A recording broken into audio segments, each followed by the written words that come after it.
What's up, everybody? Welcome to another episode of Latinsplaining. My name is Denise Gonzalez. For those who do not know me, for those who do, welcome again, guys. It's so nice to be here again and on our first call-in show. I have not heard from you guys in so long. It feels like ages, and I know we're just getting back on track.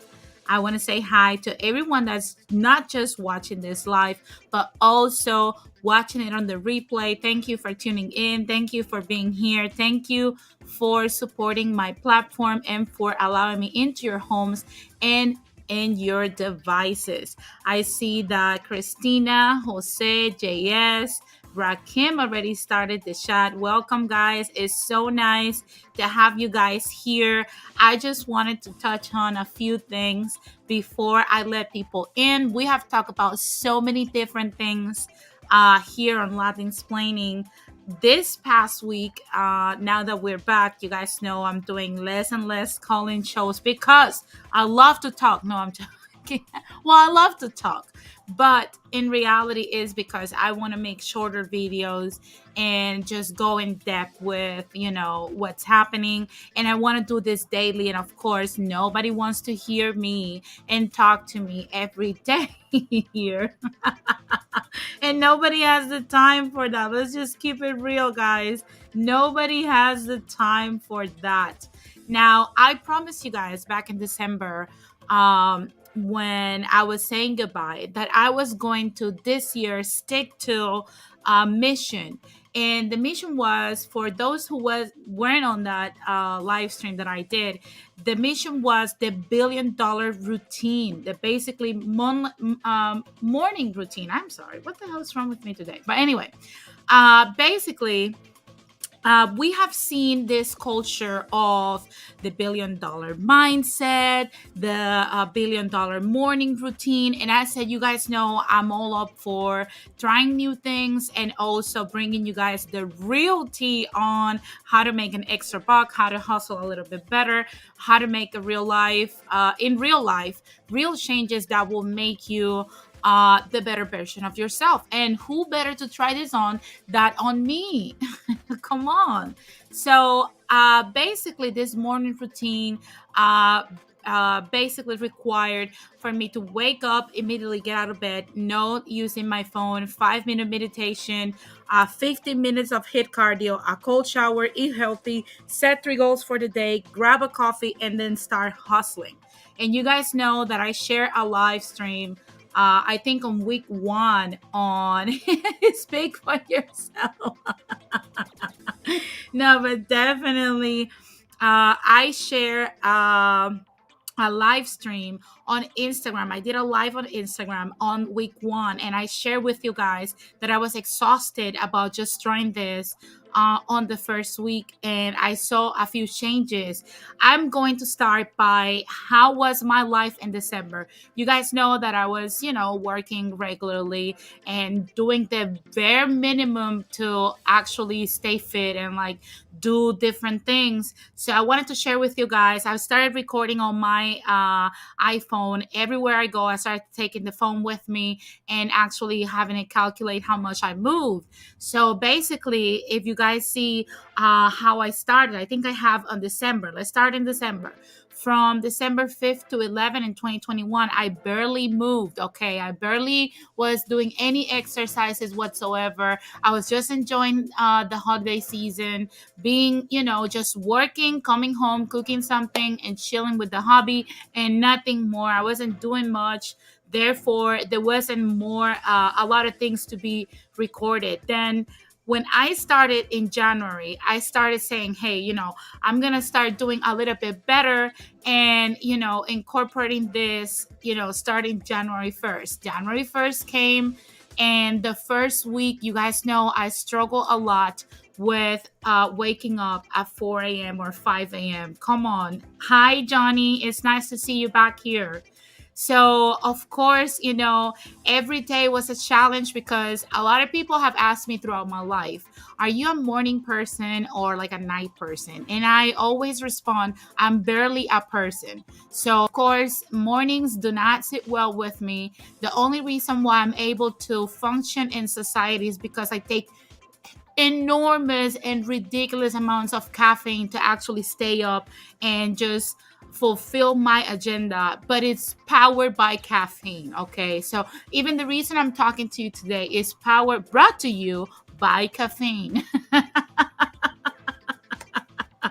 So, of course, in January, I started on average every day. Of course, there were some days where I would do 1 mile or, close to 1 mile and whatnot. And it was, moving my fat ass. You guys know it's a challenge. Okay. If you come from inactivity and then you start doing a lot of activity, you guys know it's tough. Okay. So at the beginning, I had the amazing support of MK, and that dude, obviously he can run for miles. I cannot. So of course, seeing him running next to me was a challenge because I could barely just walk all the walking that we were supposed to do. So while he was striving and running, I was like dogs with my tongue sticking out, just trying to make the accomplishment of just doing the mile that I was supposed to. So basically, it started improving after, I would say, the second week was even more challenging because I don't know if you guys noticed, I was very inactive on social media as I became more active in my real life. And that is something that I wanted to share with you guys. The more I stay present in my life, the more I distance myself from social media. And it wasn't something that I wanted to do because the challenge does not require me to stay off my phone completely. But I felt like I needed to do more things in real life rather than just being on the phone. And I barely had any time. However, I have, during that second week, I had more patience. I had more excitement towards many things. I was more like into my actual life. Now Jose said, instead of hitting the catch up, we should send your gift cards from Starbucks. By the way, Jose, thank you for that catch up donation. It's very appreciated. And if you feel like supporting this channel, my catch up, it's at the bottom of the screen. So make sure you hit that catch up, okay? If you don't, it's all good. Just make sure you like this video and also subscribe. And I'm going to start also asking you guys, if you enjoy my content, if you love when I make you laugh, or if you love anything that I post up here, make sure you bring your friends over here too so they can laugh with me and enjoy the content as well. So that's not the only way to support my platform. You can also bring your friends with you. Now, as it progressed in the third week, and I'm going to say this out there, I expressed before on my Instagram live, I was leading a very unhealthy lifestyle, for the physical part, because when I ended my days usually ended like at 1, 2 a.m., 11 p.m., 10 p.m. Around that time, I was just making food and just eating and then just chilling in the couch and forgetting about everything else and just watching whatever and then going to sleep. Nothing else was happening but work, cooking, cleaning, and watching TV and going to bed. So, of course, it was very unhealthy for my body. And the first week, many of you guys that I have talked probably knows that in 2018, I suffered an injury. and that injury crippled my left leg. So of course I had to abandon the gym since 2018. So it's been 4 years of like physical therapy, acupuncture. At some point, they even wanted to perform surgery to bring my knee back to its former glory, but it wasn't just happening. So of course, I decided to just quit everything altogether, and I stopped boxing, I stopped running, I stopped doing everything I was doing, and I just decided to just be a couch surfer. But this year I said, you know what?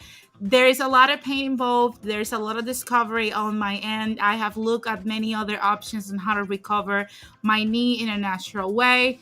And I just suck it up. If you are listening to this, I'm sorry. And like me, you suffer from OA, which is osteoarthritis, like you have a torn meniscus, or you have no cartilage, like it's in my case. I just have bone to bone grinding over there. If you have any similar things happen to you, just ignore the pain. Me and MK have this whole uh phrase that we tell each other when we're doing challenging now workouts, because we're pushing it further, and that is no pain. Every time we're feeling like quitting that exercise, it's like no pain, and we just keep moving and moving and moving, and you'll get it done. It's like every time you just have to tell yourself, you're unstoppable, I'm unstoppable, I'm unstoppable. And as I progress, I'm gonna show you guys the progress. If you guys see in December, I was only walking on average 688 steps per day. And that was me doing like light walks around my neighborhood. If I wanted to go to the store to get something, I would go walking rather than just go in my car.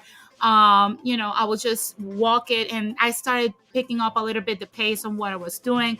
But in January, the beginning of January, I started doing more things and incorporating exercises so that I would stay more fit. So I see that Jose says, Denise, I know your pain. Absolutely, Jose, because I know you have the same type of injury that I have on my knee, but you have it on both knees. So I can only imagine how it must be for you. Now, like I said, at the beginning, it was very challenging. The first, I would say, I started feeling my groove this week. Like this first week of February, it took me a whole month to actually have my body atone to actually crave exercise, and to the point that now I'm pushing myself to do more things. But I just didn't stay into hit like the challenge said. This challenge, I'm going to say altogether, I'm not gonna say it doesn't work. I'm just gonna say the way they set it up for us, it might not necessarily work for everybody. But I'll get to that point towards the end of my explanation, and then you guys can jump in.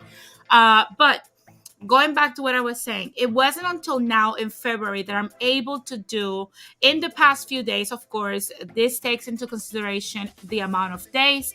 But as you can see, in January, I was walking on average um, 0.98 miles. That's basically 1 mile per day on average. And then on February, now in this past few days, I picked up the pace. I'm still doing cardio like the same length. What I am doing now is that I am jogging. I start walking a few minutes, and then I start jogging for a few minutes, and then I go back to power walking, and then I start jogging again, pushing myself to do more, more, more, and more until I come back to become a runner, which is actually a goal that I set for myself once I started this. So basically, this is what I have been doing. And now I'm going to get to the part of the whole $1 billion morning routine that I was talking about. This was a test to see if productivity actually increases when you do this. And I'm going to deconstruct this a little bit. When it comes to how you feel and the stuff that you put into your body, because this requires a healthy breakfast. Now, you guys know that in the Latino community, even in the American community, we don't necessarily have the healthiest breakfast. In my opinion, what I used to do is that I used to avoid breakfast altogether. My breakfast consisted of a very strong coffee, and when I mean strong, it's like a very strong with extra shots espresso that I used to make myself every morning, and I'll just head out and continue with my day. And I think that's basically what contributed more to like this being a very challenging thing. Another thing that I would do is that I would just go on my phone immediately when I woke up. I would just go on my phone, start reading news, start reading what was happening in the world, start looking at different trends, looking at things that I needed to do throughout the day and what other opportunities I could seek. And then I wasted a lot of time. And by the time I left the house, brush my teeth, get all together, took a shower and whatnot, it was already like a little later. Of course, because I'm the boss of me, I don't run on a specific schedule. So, of course, I can do whatever I want at whatever time I want. Now, one thing I would say is that uh, this challenge does not work. And I'm going to explain why.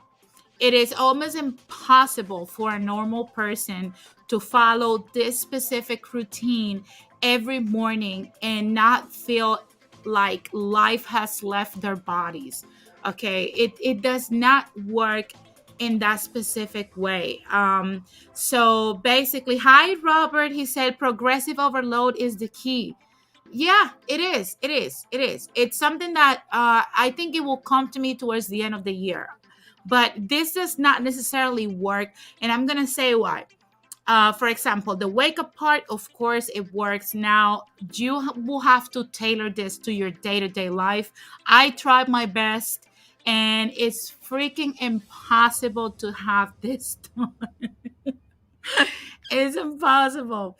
Now, getting out of bed, that is something that I would recommend, no matter if you have to wake up at 6 or at 4 a.m. But one thing I would say, getting immediately out of bed with that first, uh, you know, light of energy that you have when you open your eyes, not thinking too much, is the key to a great start of the day. I don't care how tired you are. I don't care how much anything hurts. The minute you get out of bed and the faster you get out of bed is literally what's going to determine if you're going to have a very productive day or not.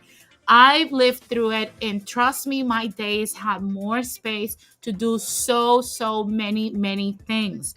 Now, the no phone thing also will help you stay in the moment and will help you focus a lot, because we waste a lot of time on our phones instead of just living in the moment and actually letting our brains rewire a little bit what's going on and actually focus on what we have to do for the day. Now, the 5 minute meditation, I would say incorporate that into your shower if you want to just save some time. The obviously the high intensity intervals, we have been doing it at the gym after I do my cardio, and I would say that your body responds in a very peculiar way, and you lose like a crazy amount of weight. I have lost so far 16 pounds. MK has lost so many freaking pounds. I'm not gonna even mention it because I'm low key jealous and petty. So I'm not going to brag about how much he has lost, okay? But anyway, let's continue.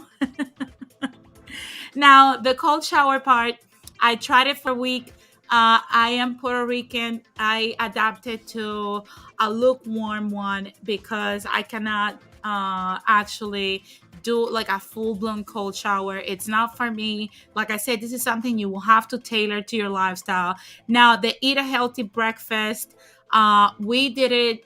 And we're still doing it. Okay, this is the part that a lot of people don't get.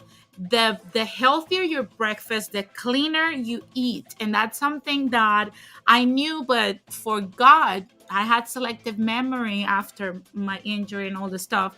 The more healthy you eat in the morning, the more healthy you eat throughout the day, the more energy you will have, the better focus you will have.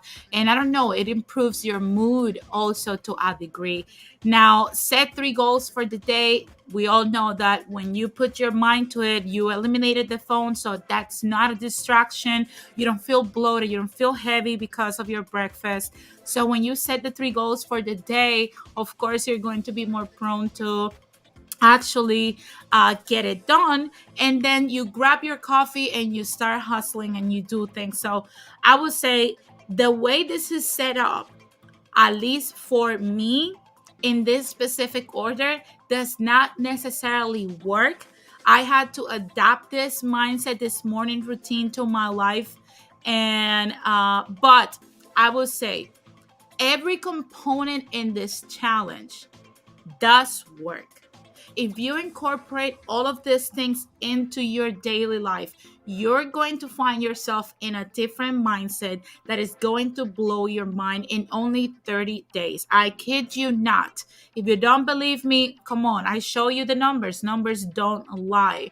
If you look at how much I was staying at home just in January compared to what I'm doing in February, in just less than 30 days, I have changed the amount of activity that I do simply because I incorporated all of the components here into my life. And that is without counting the amount of production that I was doing.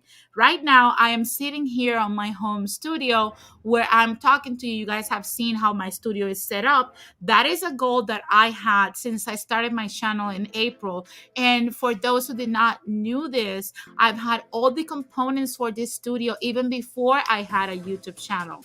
I had all the soft boxes, all the lights, all the backdrops, everything I needed to have this done. And it's professional grade stuff. And my lazy ass always put it off because, oh my, I'm so busy. I have no time. I don't have this. I don't have that. And literally in one day, I set up the whole thing. I posted it on my Instagram because that was a goal for the day that I set up for myself. So I clear out the space and I created this little corner where I can talk to you, and I have all my lights set up and everything ready. So, and that's just the tip of the iceberg. I see that Robert says breakfast, turkey bacon or turkey sausage and two eggs with a side of picante. You know what's crazy? If I show you right now my fridge, that's literally what we have been eating. Turkey bacon is a lifesaver. Like legit, it doesn't have a lot of fat, it doesn't have a lot of carbs at all. It's pure protein and it's very lean, so it's very, very good for you. Look at MK.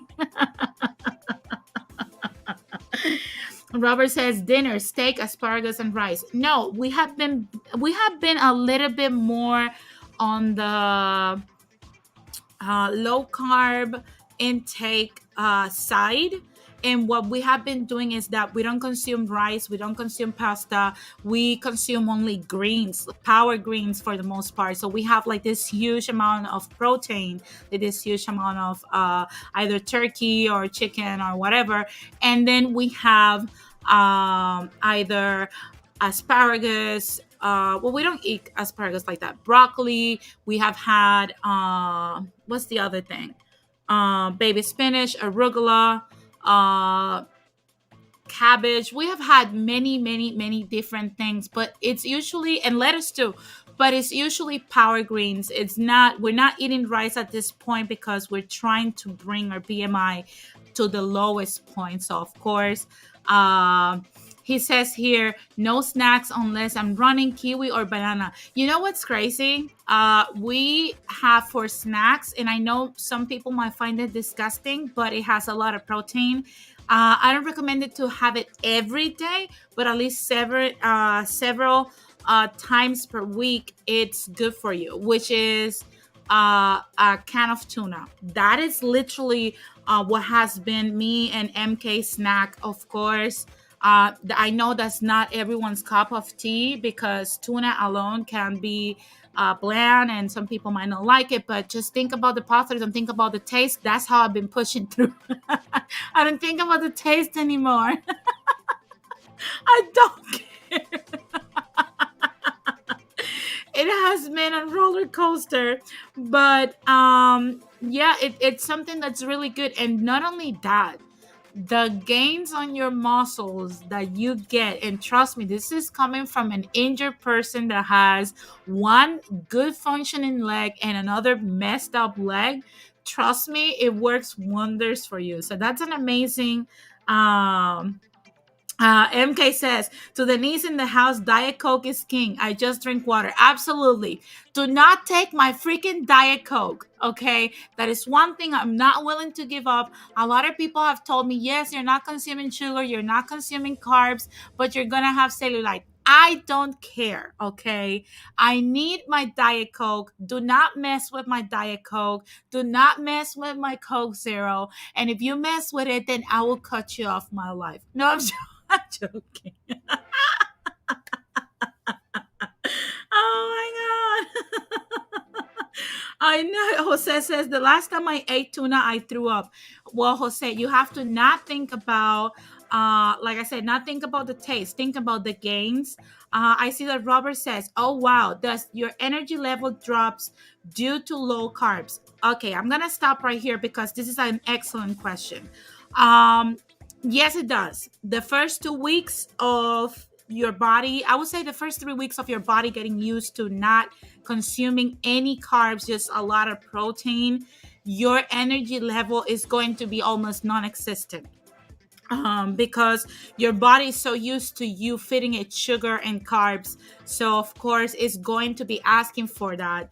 So yes, it's going to drop, but in the fourth week you're going to feel as if your body does like a reverse, and now it starts burning, burning, burning, and you're going to regain some of that energy back, and you're going to feel more powerful and stronger somehow.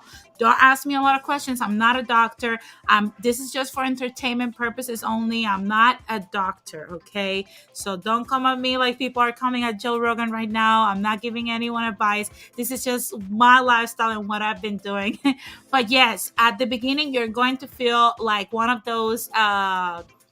Do you guys remember in the movie Hercules from Disney, all those corpses dancing or like swimming down there in that river of the dead of Hades? You're going to feel like that the first 3 weeks. But after that, I can guarantee you're going to feel more energy than ever before. So that's something that you should take into account.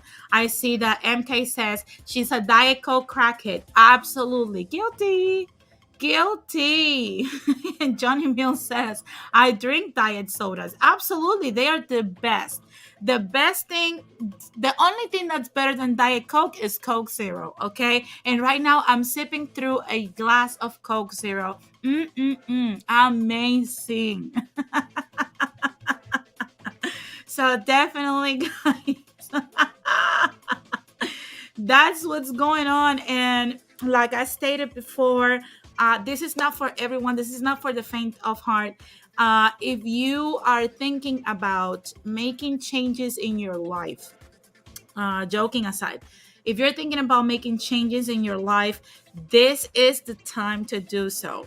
Don't wait till the beginning of the month, or don't wait till Monday. Don't wait till this. Start right now. Start with minor changes, but then, because one thing that people don't tell you is just how much you miss out on, a different lifestyle if you make just minor changes. Look, I just did literally very minor changes to our lifestyle, and what me and MK have been eating, it's literally huge amounts of protein shakes, I'm sorry. Also, another thing that that you can incorporate, something that I prep for me and MK, is that we have our proteins, the protein powder, we have collagen powder. And what we do is that we have half a banana, 1.5 cups of greens. I use spinach because it's my preference.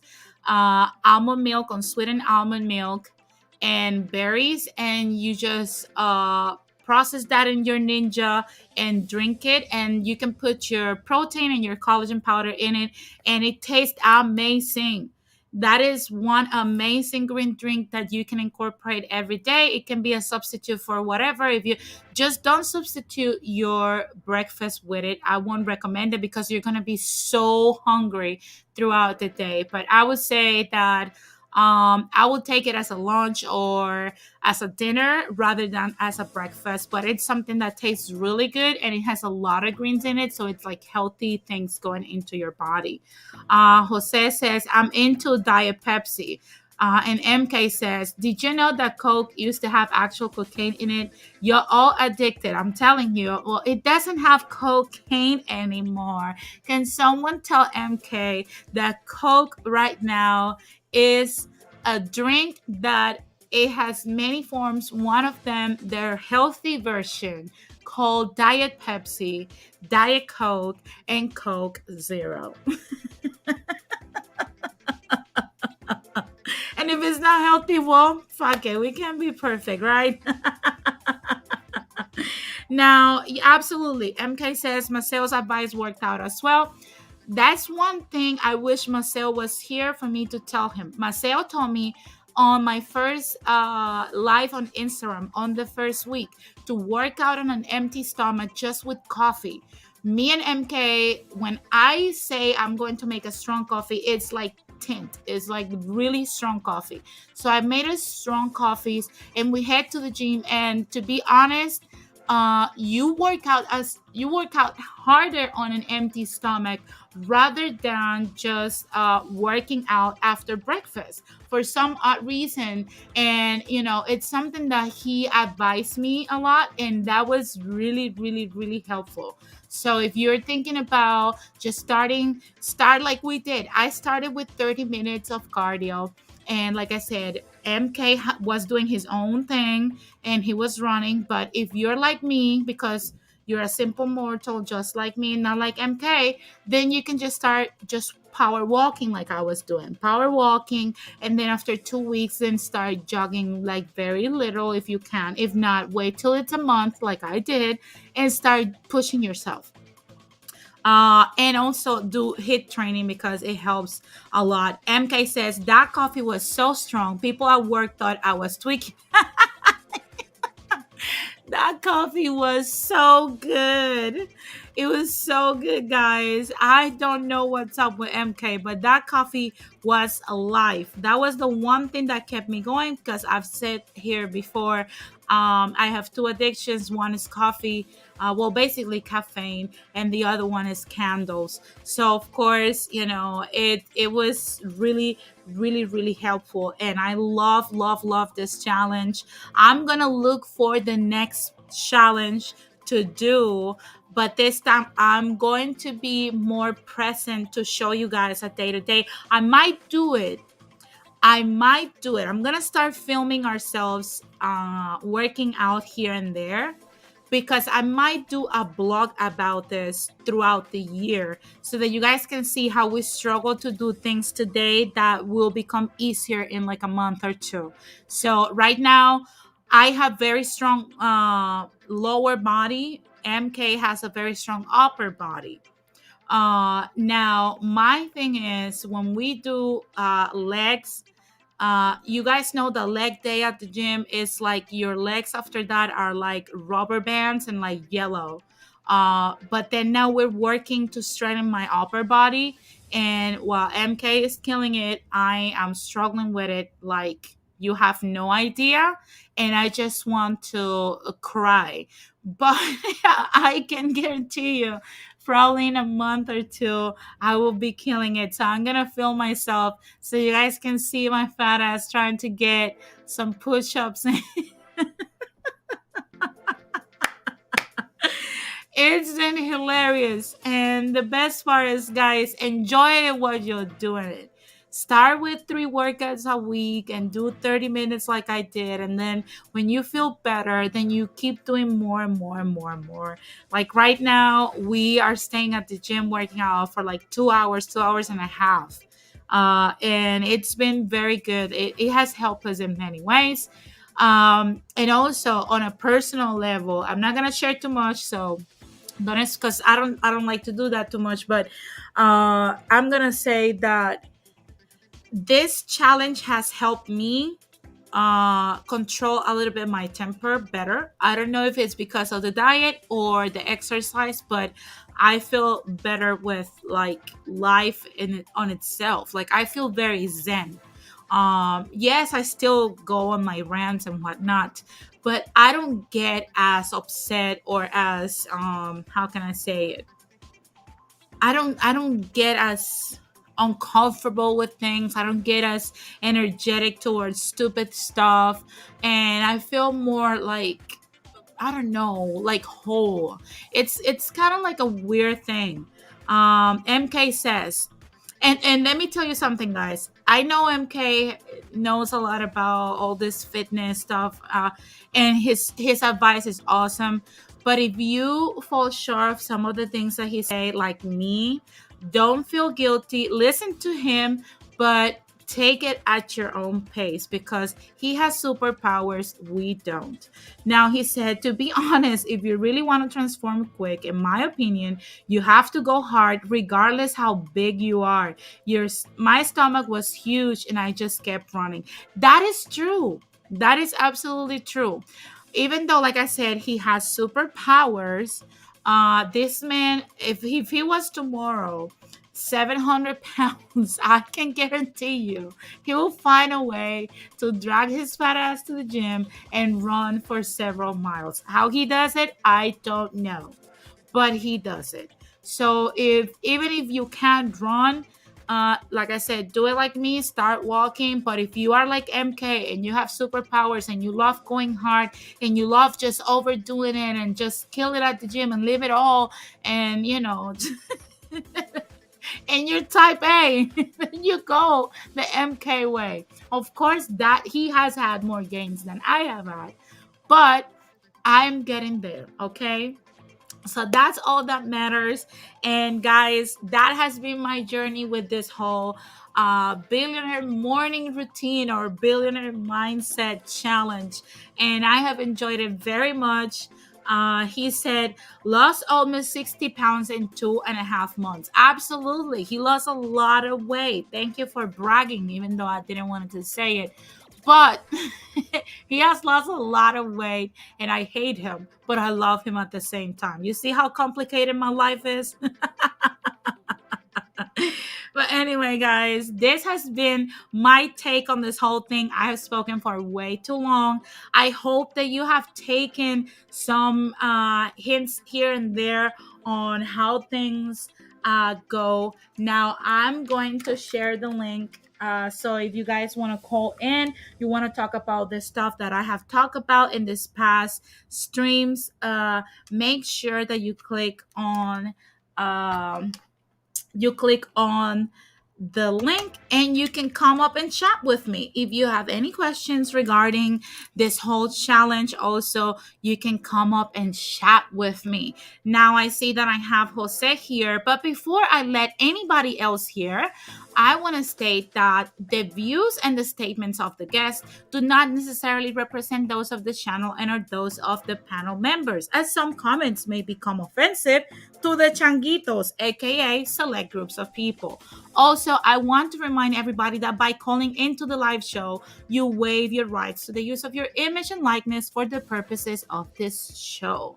Now, without any further ado, let's welcome the one, the only, the cowboy of Parkchester, Jose Negron. What's up, Jose? Good evening, daughter. Good evening. So, how you been?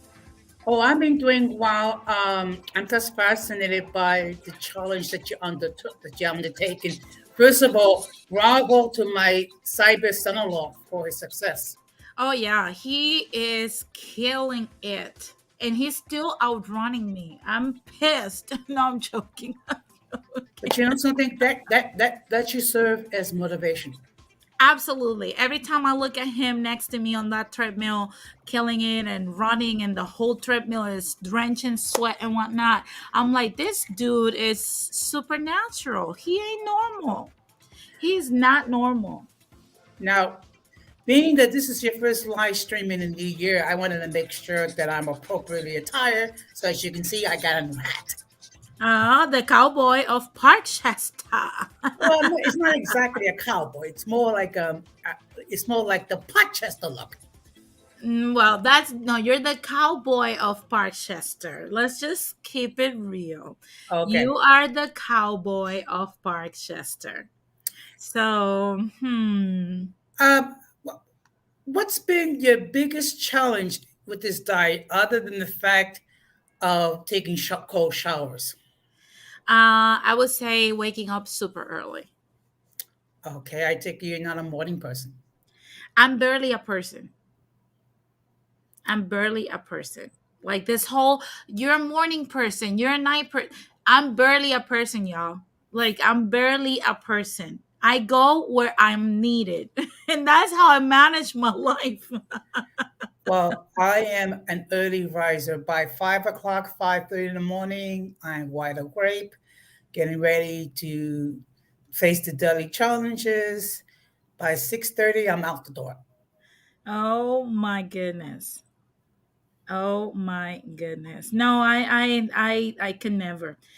Before this challenge, I didn't have this, I would say, this structure to a degree. Like I didn't at all. Like I was just like bouncing around and like just going where I was needed. Like I knew what I needed to do during that day, and I would just go, wake up, get ready and be on time and get it done, and then come back, cook and take care of my man, and then just chill out and just, take a shower, go to sleep. That's it. That was it. Literally, that was it for me. So now this has given me like more of a structure, and like I'm gonna say my day it's like longer, if you might say, because of course I have more time in my hands, things get done quickly, and I don't know, it's just completely different. It's completely different, and it changes your mind. I think, I don't know, it changes the way like you behave and you think overall. So I think I'm gonna continue this challenge. I'm just going to keep adapting the challenge to my lifestyle. Would you say it increase your focus on the things that you need to do? It does. Like the first 3 weeks, no. The first 3 weeks, you're all over the place. You feel like a slug. You're always tired. You just want to sleep. Like every time I hit the bed, I just literally go to sleep and just call it a day. But then after a while, I just rest, and now like I'm just full of excitement, and I have more energy, and I don't know, I'm just overall happier now. I don't know, it feels really good, really good, but it's in a weird way that this happens.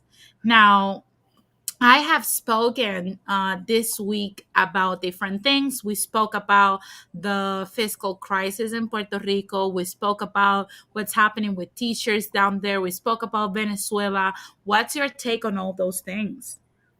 Well, first of all, I think it's insane that people who are responsible to teaching the youth, which hopefully they'll be the productive members of our society, paying them slave or starvation wages.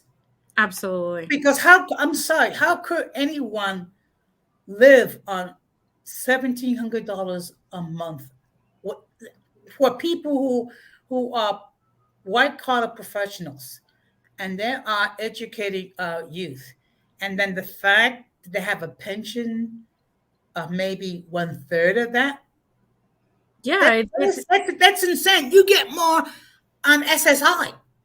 yeah, and not only that, the did you saw what they're doing to their retirement pensions? You know what? Okay, it makes me appreciate the fact. I hate to say it, but I live in a state where pensions are guaranteed by law. So That's how it used to be in Puerto Rico. They were I know, guaranteed but by for some law. reason it's not because of the economic crisis. Now, my understanding, a lot of this debt, um, I mean, it was imposed on them by the U.S. government. Coming in? I mean, I'm just trying to understand why is it that Puerto Rico owes so much money? I mean, is it because of mismanagement over there by the local leaders, or is it it's something that the U.S. government did, or I mean, why It's is it owe so much? it's mostly by mismanagement, but also look, in reality, when you boil down, this is what happened. Okay. In 1992, we elected Ricardo Rosselló's father, which is Pedro Rosselló. And what happened was that the majority of the people that he named for what we call his cabinet, that's how we call it, which are the 8 different public agencies, directors, and secretary, most of them embezzled money from different departments. We're talking Department of Education, we're talking different municipalities, we're talking about the power company, we're talking about the water company, we're talking about the airport, the telephone company. Well, all kinds of different companies. There were 50 officials that were arrested for embezzling millions and millions of dollars. Victor Fajardo alone, which was the Department of Education secretary, embezzled $50 million. So what happened was that in the 2000 we elected this lady called Sila Maria Calderon because everybody was upset about the massive corruption, and she dedicated herself to borrow money, and while borrowing money that was supposed to be paid in 10 years in a one large sum.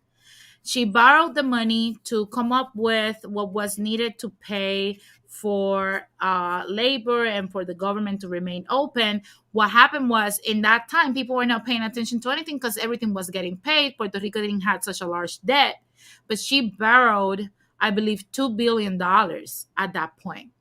And what she did is that she expanded the government further, creating the Special Communities Committee in different communities. And she signed this Special Communities Committee for a lifetime, in perpetuity. So we always have to pay for those agencies. And what she did is that she employed friends and family to be there under a contract with a public agency, getting thousands of dollars a month in salary. People that were not necessarily the most competent, something that we did not need it because she knew we were in debt.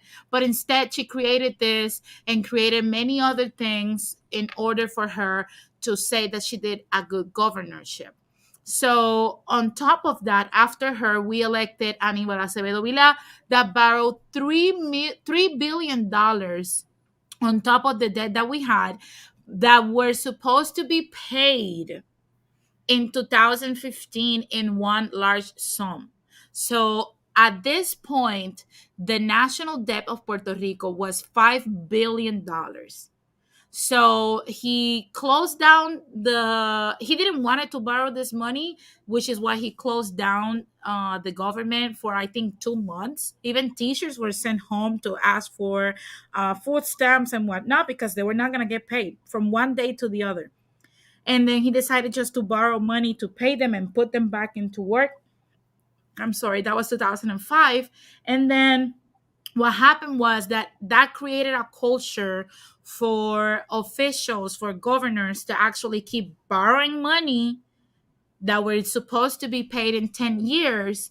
And then on top of that, expanding the public agencies by paying favors to their donors, by employing friends and family of people that donated money into their campaigns. So now we had more obligations and people to pay to, but we had less money because we were not saving that money to pay in 10 years. Because if every governor since the 2000s saved every year $200 million and shrink the public agencies and save those 200 millions, we would have had at least $4 billion to pay in 2015. That is just numbers. Numbers don't lie. So what happens in 2015? We defaulted on our loan of $8 billion. And what happened was that the US determined that we were in default. Our credit was deemed trash, and we sent who is now our governor, Pedro Pierluisi, to Congress to request a Chapter 9, like the state of Florida, which would allow us to make small payments into our debt, but still keep the current pace of our government and keep, things and the lights on, and things the way they're supposed to. But what Congress said is that they denied us our chapter 9. And basically Obama came to Puerto Rico to see the situation, and what he did is that he said, well, since you guys cannot govern yourselves, I'm going to impose a board of people that are going to come from all around the world, are going to be named by the president, and they're going to decide how and when you spend the taxpayers' money, because governors cannot do that in Puerto Rico. So basically, he took our rights, because we're not supposed to vote for these people. Because I would have clapped for that move if the people of Puerto Rico would be able to vote for the people that were on the board. But no, he took that right away from us. So he sent us back to pre-Civil War. I mean, pre-Civil rights movement back in the 50s. We're literally back in the 50s. Till this day, we have the oversight board deciding if we're going to spend a dime here or a dollar there, and where should we get money. What this oversight board did is that before we get to the oversight board, during that time, Pedro Pierluisi and his wife shared secrets, national secrets, with investors that betted against Puerto Rico, purchased the debt because they knew, hey, Puerto Rico cannot pay this debt, but if I buy it, I can charge them interest on the debt, and they could always pay me money, and I will make money because the United States is going to force the people of Puerto Rico to pay this regardless. So she was in bed with the people that bought the debt of Puerto Rico, and they inflated the debt to $78 billion. And that's what we owe today. And that's why everything is getting cuts, cuts, cuts. The retirement fund of cops, nobody's getting a pay bump. Nothing is getting painted. Nothing is getting repaired. The roads suck. Everything, nothing works. And it's basically because we're in this hole because we have been betrayed by our own government officials. Does that respond to your question? Yes, it sounds similar to the situation of the financial crisis in New York in 1975. I don't know if you're familiar with that, but basically, New York City was facing bankruptcy because of final mismanagement. So what happened was they have to have their finances run by the by financial control board. They did get loans from the federal government, and now as a result, New York City must operate within a budget, and it cannot accept a deficit in any way, shape, or form. So it's kind of similar to the situation that we went through in New York in 1975, but the situation in Puerto Rico is much worse. Yeah, of course, because on top of everything, we're still a colony. They're not gonna, grant us the same benefits that the states get. States get the option of Chapter 9. We don't. Yeah. You get it? States get like a lot of different things that we don't. So of course, we're going to suffer at the hands of this, and we're seeing it now with teachers, which is why I wanted to bring this whole thing to light, because the way things are going, I think right now in Puerto Rico, we're about to see a very disturbing um, group of protest and uprising. There's going to be civil unrest. It's coming. It's coming because Puerto Rico, many people want to deny it because they don't want to have to do it. But many people know in the island that Puerto Rico has collapsed. We know it already, and whoever doesn't understand this is in denial. Puerto Rico has collapsed. Mhm. Oh, I see that I have here my fellow No. Puertorriqueño, Ramon. What's up? Hey, ¿cómo están? ¿Cómo están, Denise, Don Jose? How you doing? ¿Cómo Todo está, Ramón? bien, Hold on, hold todo on, hold on. bien. Okay, yeah, yeah. I have I had the other here. tab open. Give me one Yes, yes. second. Give me one second. Give me one Okay, second. I'm yeah. gonna see someone else Uh-huh. here. Let's hope. If this is a troll, I am sorry. Hello, City of Truth 91. Oh, hello. How you doing? Yeah, I saw your stream talking about Puerto Rico and stuff, Hmm. and it interested me, and I thought I would just drop in and participate in the conversation if I Of could. course. Of course, of course, of course. Welcome to Latinsplaining. It's nice to have you here. So basically, what intrigued you? Do you know what's going on the island? Do you wanted to put in your 2 cents? Do you have a question? Tell me, what's up? Okay, yeah. I believe right now that they've had some issues with natural disasters. I think like some flooding and stuff. Yes, yes, there's some floodings going And on. yeah, and also in the past, like I saw some issues with they were saying that the conditions for women there. That there's a lot of issues concerning that, and a lot of concern concerning that. But my question is, um, do you guys feel that Puerto Rico would be better off if they were a state? And if so, how does that change the situation? Because I know there's a lot of economic issues and stuff going on down there, and that type of thing. So I just want to get your guys' take on that. Like, Well, look, if we're going at the pace we're going, it all depends on Puerto Ricans. This is my opinion, of course. I am pro independence, of course, and emancipation from the US, but if we are willing to vote in the right people, if we're willing to vote in good administrators, yes, we should be independent. If we're going at the pace we are going and people remain uneducated into who to vote for and who represents the best interest of the people of Puerto Rico, then we should remain attached to the US because it's the only thing that's keeping us afloat. That makes sense? okay. Okay, yeah, and a further question I would have in terms of like, because I know in the past there was like a Puerto Rico independence movement. I have read about that in history. My thing is, should Puerto Rico decide to go down that path of independence, what industries do they have that they could use to develop and bolster their economy so that they could become like a prosperous nation and start trading with other nations in the area like Cuba, Dominican Republic, and Jamaica, other Mexico, other Caribbean countries and stuff.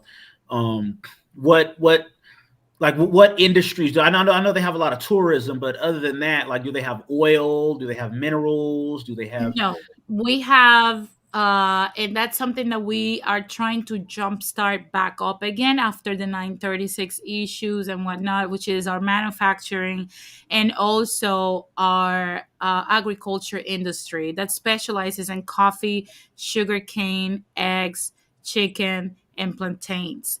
So basically, that's where our money comes from the for the most part. It used to come from there even before 1898 when the United States invaded Puerto Rico. It's just they posed a lot of regulations on us and shut down a lot of the manufacturing and the agriculture that was happening in the island in order for us to become completely dependent of the United States in order for us to pay more taxes into the mainland and the United States make a profit out of us.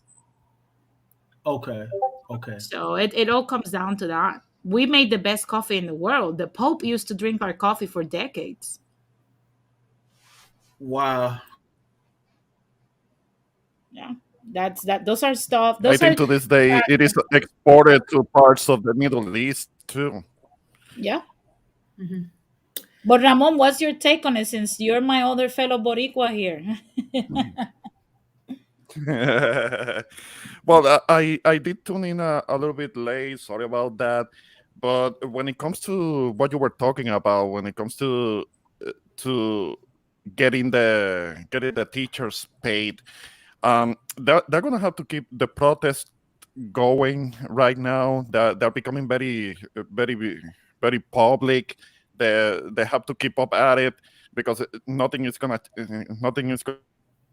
change if they just sit around and just wait. They have to keep the media involved in it, and how underfunded the schools are, and I know because of the mother representatives of the colonizers in Puerto Rico, they are kind of like trying to take whatever little money is left on the island. They are trying to take it to someone else and give it to someone else, and that's why our the schools are so criminally underfunded. I mean, we're seeing it. We're seeing it. You have already talked about it. How the infrastructure itself is failing. That if there is a rainfall, there is a downpour, you end up with water in the classrooms. I mean, that was unheard of just like a Yeah. couple of decades ago.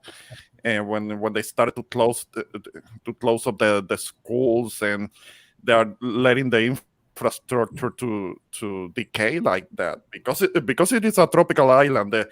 The infrastructure does need to be maintained. It can deteriorate because of how the weather is, because we don't have we have so much precipitation and all the rain. It can really wear out the structures, and that's why that's happening. The water getting leaked into the classrooms, and the teachers are not being paid, which is something that it's kind of criminal. I mean, the how the neglect that is being done to the school system is done, because when the education system is what it's supposed to be, where we know that it can be, like it can produce some very well educated people. I mean, us Puerto Ricans were among the most educated. There are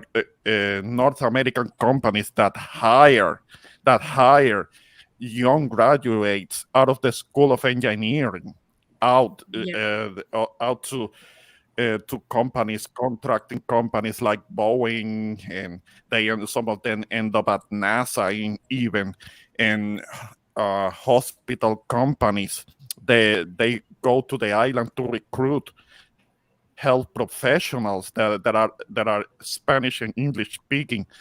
They hire them out of the island to different parts of the U.S. because they know that the education that they are getting, it is usually among the best, but it is being eroded.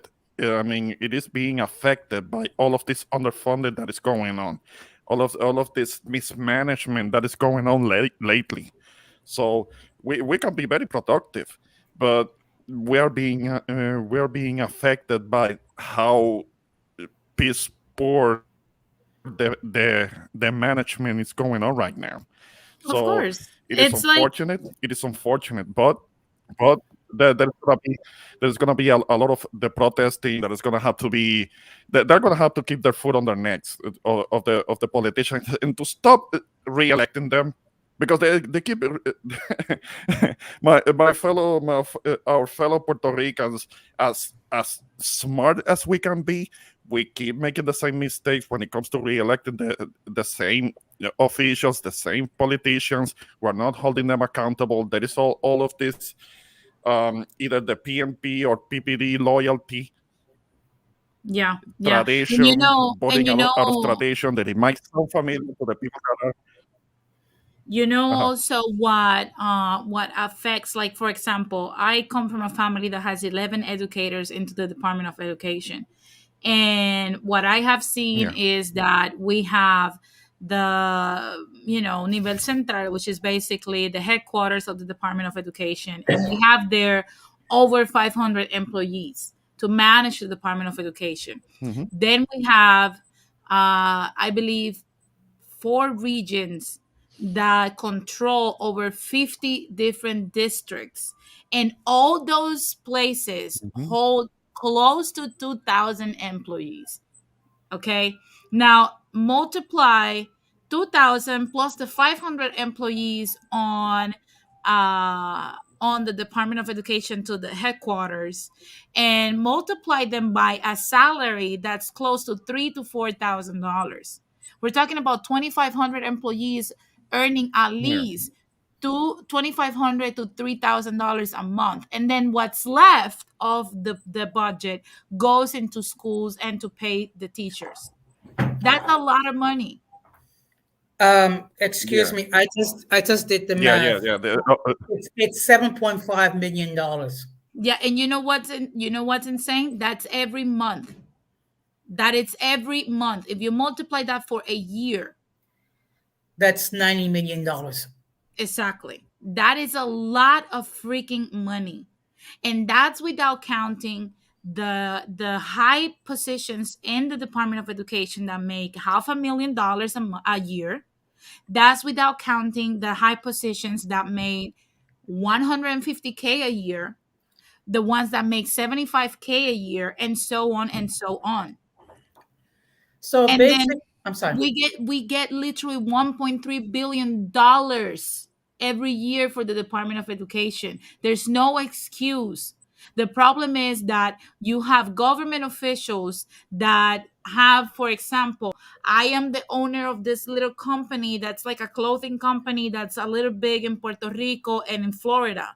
And what I do is that I give 100K to the new Progressive Party and 150K to the Democratic Party in Puerto Rico. And now what's going to happen is that regardless of who wins, you agree to employ 10 of my family members that live in a barrio and pay them $3,000 a month because you owe me those favors. You get my point? What we have to do is just close down all those regions, close down the districts, put the money into schools, and let them administer their own money. That's what needs to happen, in my opinion. Denise, Yeah, go ahead. you know what's the problem with that? It makes too much sense. Okay, it is. So basically, there are more chiefs than braves in the school system. Am I correct? Yeah, like we say in Puerto Rico, mucho cacique y poco indio.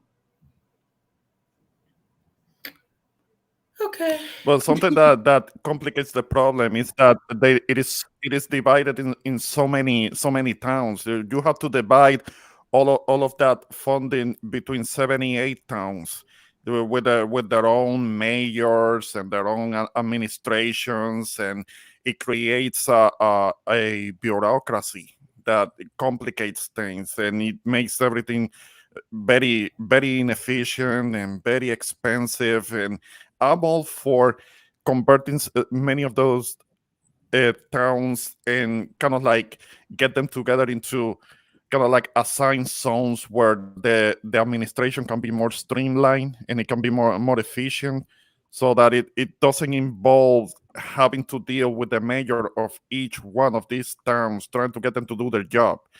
I mean, it's already kind of bureaucratic, and it's kind of complicated and inefficient, and which makes it even more expensive. And there should be more priority when it comes to the funding for the schools and the teachers.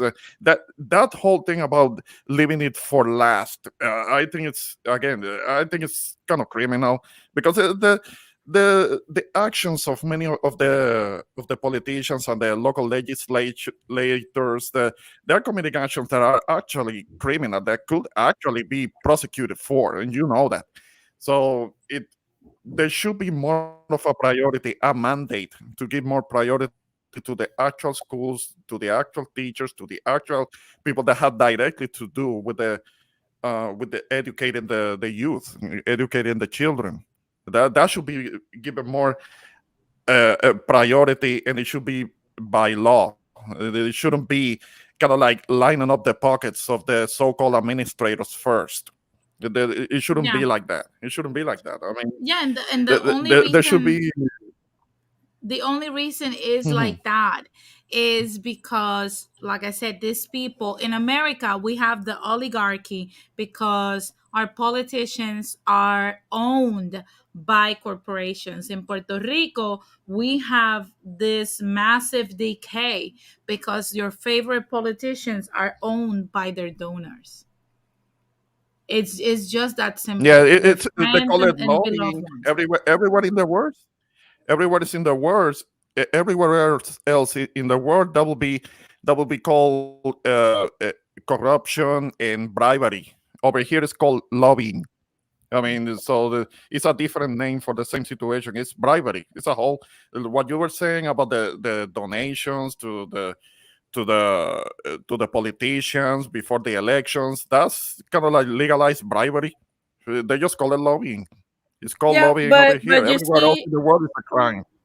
yeah, of Yeah, course, but then you see the hypocrisy because yeah, the US is basically, instead of imposing like stricter laws when it comes to that stuff and intervening to restructure stuff, what they're trying to do now is let's oppress the people more, let's mess up the people more. And they're look at the way they're doing it to Venezuela right now. Come on. yeah. For doing all this stuff, they're calling Venezuela and Nicolas Maduro a dictator. But in America, that is just politics. You see the It, hypocrisy? it's a case Yeah, of yeah. do. The United Oh, States sorry. it doesn't have a leg to stand on criticizing dictatorships around the world. Yeah, there are dictatorships, but the United States is in no position to criticize, Yeah, let alone impose sanctions, you Is know? it? which are acts of war, and the whole world are having to take these acts of war because of the size of the U.S. Military, which is the only thing that is giving the dollar any value. Yeah, yeah. It's like I've said before, but many people, I don't know if it's because I'm a woman or if it's because something that people refuse to accept because they want to believe in their beloved democratic fantasy. This is a failed state, okay? Economic economy scholars are giving the US 10 freaking years. 10 years. Yeah. That's what we have been given, and people are still sleeping on it. The only way, and this is my opinion, I could be wrong, because of course I'm just a dumbass here on YouTube, another person with an opinion. But in my opinion, the only way the US has a chance to survive is if we beat China into the virtual reality and technology and start selling it to people worldwide. If we're able to do that before China, then we might have a chance. That's just my opinion. That's just Just my today, opinion. just Yeah. today, I got into the post. I got into a post that had to do with the Beijing Winter Olympics and how there are two Puerto Rican athletes there. I think is has to do with skiing or slalom, so some event like that, and that and somewhat some I somewhat who was being, I don't know if they were kind of blind as to what the reality is. They were talking about, oh, I'm not gonna watch the Beijing Olympics because they hate the United States and all of that, and and they were like, okay, well, you can say that all you want, you can't punish the athletes because of that. This is about a contest between nations. This is really about politics. And there was another poster that said something about, well, China can't go up against the United States and and sort of that. Well, and I was like, well, economically, they are in the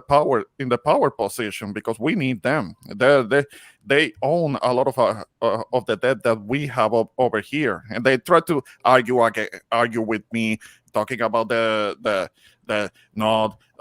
China needs the United States. Without the United States, the China economy will collapse. And yeah, yeah, right.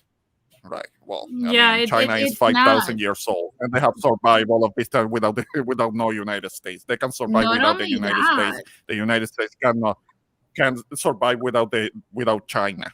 We need China this more is than the China needs us. problem. A lot of people don't Yeah, understand that. Yeah. people don't understand that because we had all these previous look at MK what he said, this is America.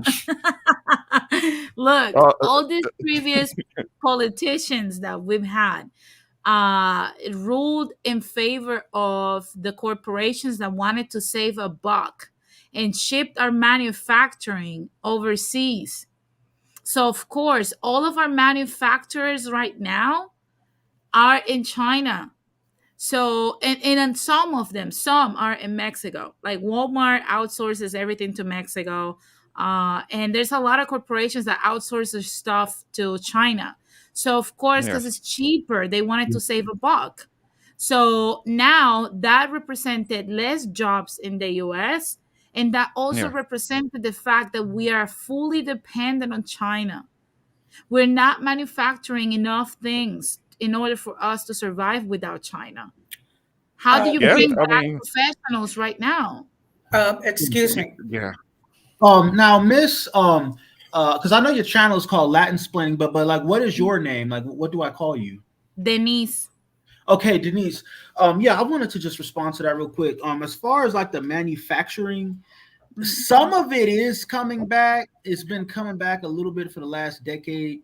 mhm. Um, a lot of it came back when we had Trump because we started producing a lot more steel and stuff. Yeah, And then with COVID and stuff, the world has lost a lot of confidence in China and lost a lot of confidence in their ability to because of this whole COVID thing. So I think you'll start to see more and more manufacturing come back.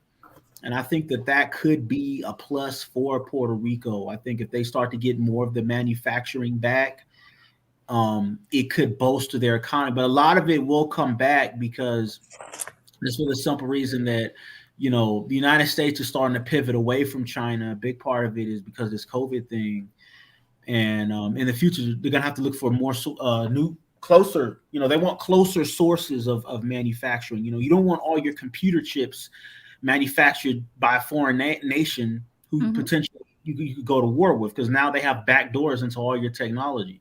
of course. So yeah, so if you produce more of the stuff here, it's safer to produce more of the stuff closer to home. And I think that going towards the future, there will be more opportunities for Puerto Rico in manufacturing. But I just want to get that out there. Yeah, absolutely, absolutely, and I'm all for it. My thing is, I don't know if you're familiar with what happened with the Chinese LLCs and the stock market for close to 7 years. If you guys don't know what I'm talking about, I might make a video on it so people can know in like detail what's going on and what happened. But basically, the Chinese fooled our stock market with the help of some Americans to make a fast buck, and they formed LLC and a lot of shell companies just to benefit the Chinese when they did not have those companies. It was just that they wanted to bet into our stock market, and they took a lot of chunks of money from our stock market. And I am concerned about how do we get that back, because there's no way we get this back. I think our government was more concerned with keeping a lid on this so that we wouldn't know this, rather than to tell us what's going on so that we could do something and brainstorm into how to get that money back. You feel me? So I see the manufacturing coming back, but is it fast enough? Are we, it's like I said, the only way I see this happening is if we develop the technology that, for example, virtual reality demands faster than China and sell it to the world. If we mass produce that and start now and we mass produce it to the world and sell it, we have a chance. If we don't, anything that we manufacture today eventually will become obsolete because the world is transitioning right now. So I honestly, I want to believe that we're doing this as we speak. Go ahead, Jose. Yeah, I was just looking at the hat I'm wearing, and actually, just to give you an idea how much our stuff is made in other countries. I mean, this hat was produced in Sri Lanka. Oh my God, look at Jose, exotic. Jose, Ramon, look at him. Yeah, I Look see at him, him. I see exotic. him. Wearing the fedora. Wearing a Yeah. fedora. But I had to look sharp for my cyber daughter's first stream of the new year. Absolutely. Uh, yes, yes. All right. Sri Lanka. You see, if you guys want to understand what's going on, look, Jose's hat is important from Sri Lanka. He's guilty. No, I'm joking. I'm joking. No, and something that I wanted to add, Denise, you were mentioning Mhm. about the exportation of laboring and exporting jobs out of the country, Mhm. and I don't know which political party is usually blamed the most for it, but something that I can Both. attest. Both. Yeah, that's the thing. That's the thing because they might be finger pointing each other, trying to Mhm. blame the whole exportation of jobs out of the country and all. But let's be factual for a minute. The first meetings that happened between somebody from the United States and the Chinese trying to establish any type of kind of like a trade, trying to come into a deal with the Chinese for manufacturing and all of that. That was actually the Nixon administration. That's something that he bragged about after he was forced out of office because of the scandal that he was involved. Watergate. No. With the whole thing with Watergate, one thing that he bragged about, one thing that he was very proud of, is that he was the one who opened up diplomatic diplomatic relations with China when Mao Zedong was still there, and he met personally with him and his wife and the whole administration, the whole Communist Party over there.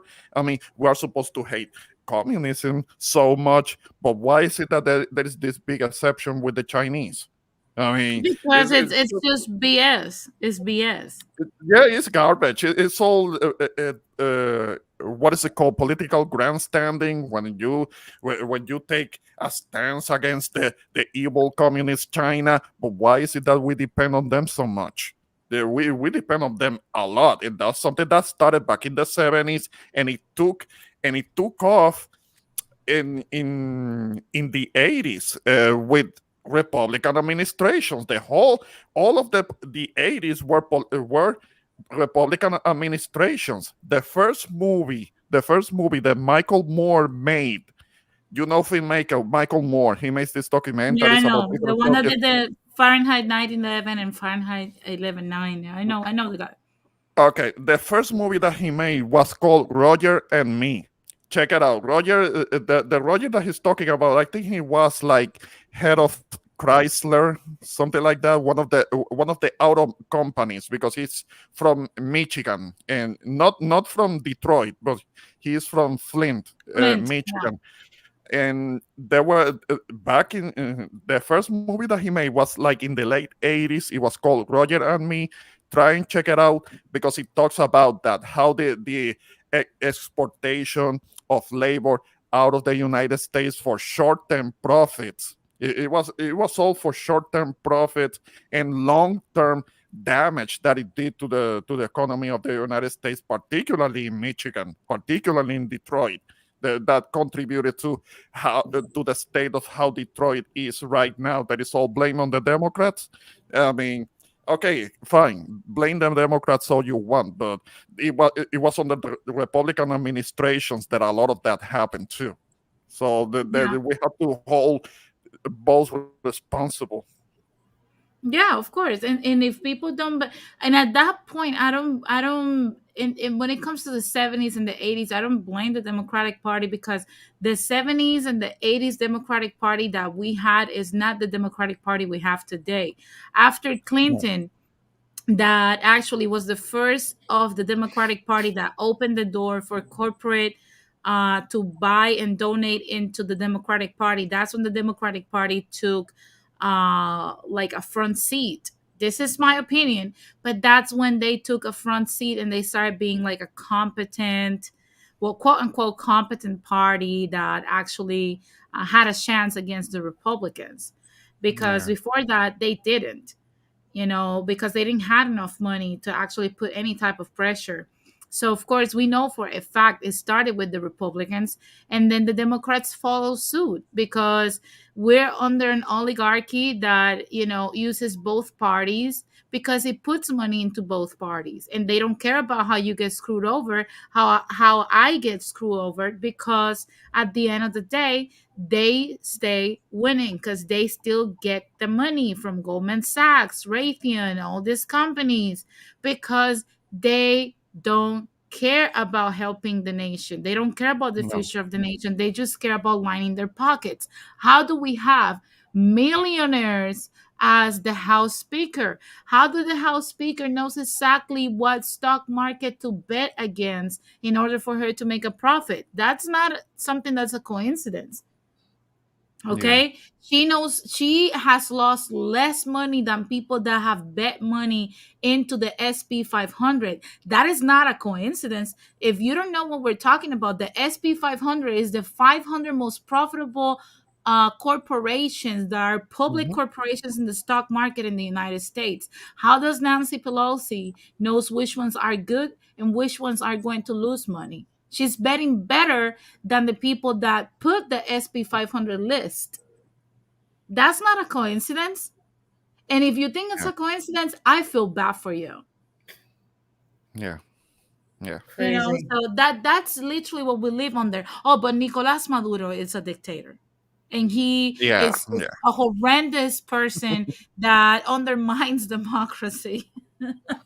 Yeah, yeah, yeah. They're always pointing the finger at someone else. I mean, it's like the middle class is disappearing here in the United States, but Maduro is the problem. Sure, sure. Yeah, it's Maduro's the problem, like let's just and that goes to show that and it's something that it's very simple. I'm not saying that countries should not look after their best interest. I understand that America, has the military power and has had the money for so long. Of course they're going to make rules. But now that they're crippled, I think that this is an opportunity for them to actually make peace with Latin America and share a slice of the pie in order for them to have access. Because if right now, for example, we say, hey, the world is moving towards this direction, and Venezuela has more oil than Saudi Arabia, why we don't go down there and try to talk with Nicolas Maduro, come to terms so that we can both benefit from this deal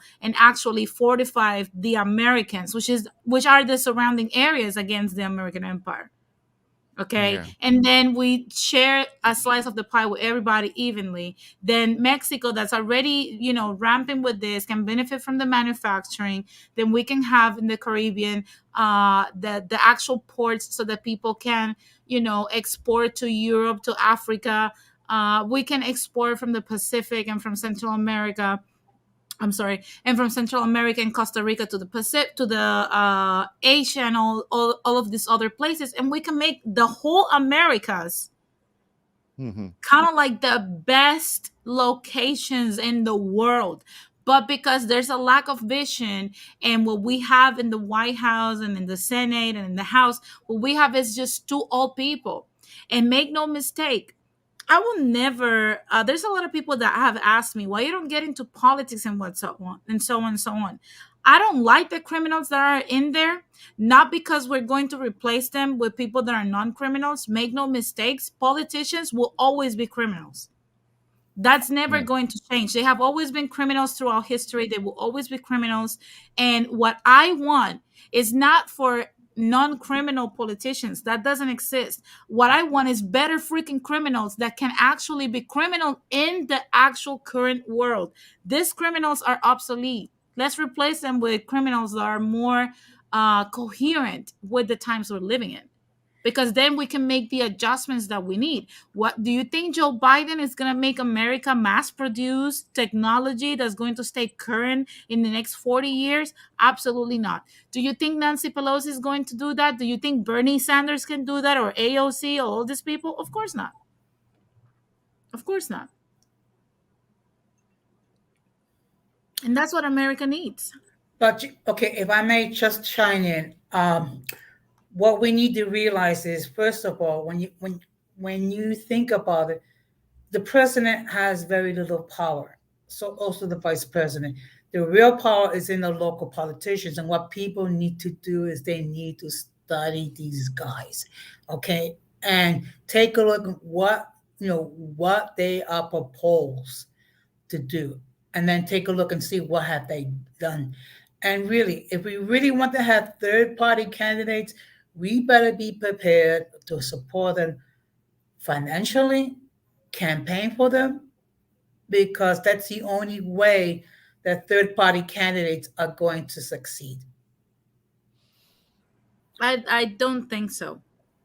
Okay. I don't look. I don't know. I don't know. It would be nice. It would be nice if third party candidates, independent candidates, could have a Look, fair chance. But the way that it's set up is like it's only two that are the two that have been look. there for forever, and they go back and forth between each other, and third party candidates don't have much of a chance because they are they have an uphill battle. They don't get in that so easily. It's not. It's kind of like Puerto Rico has kind of modeled that because we know how difficult it is for independent candidates to have a fair chance at the election because they made the requirements for them more difficult than if you are in the PNP or PPD because they are the established political parties and they have access to the resources for campaigning first, and they make it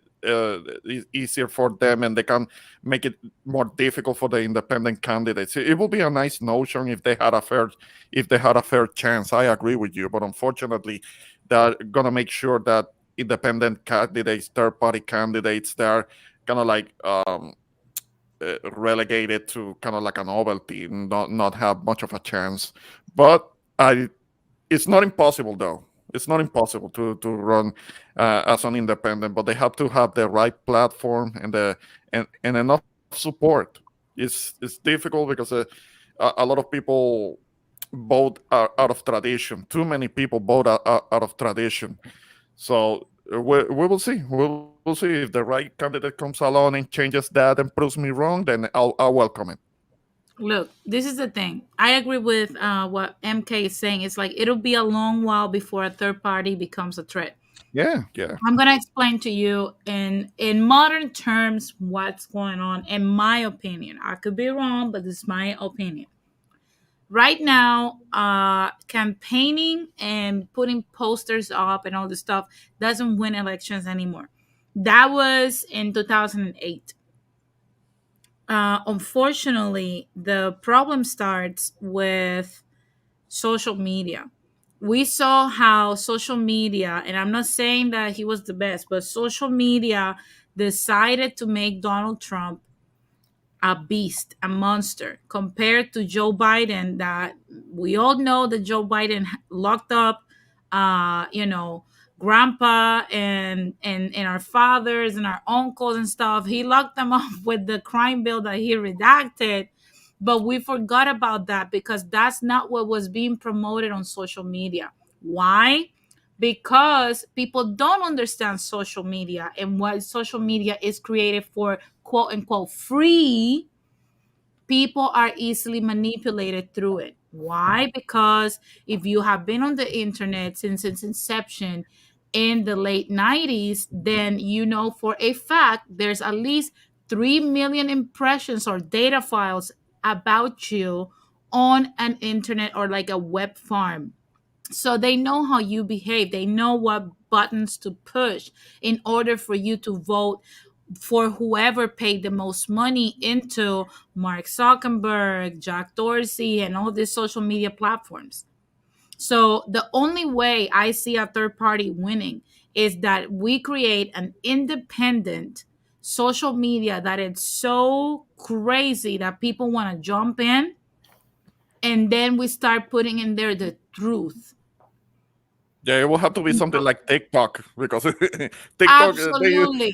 they use TikTok for ignorant shit and stupid dances instead of something more substantial.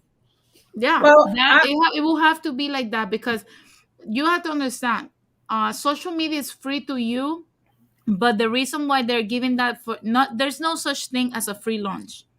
There's no such thing as free No, money.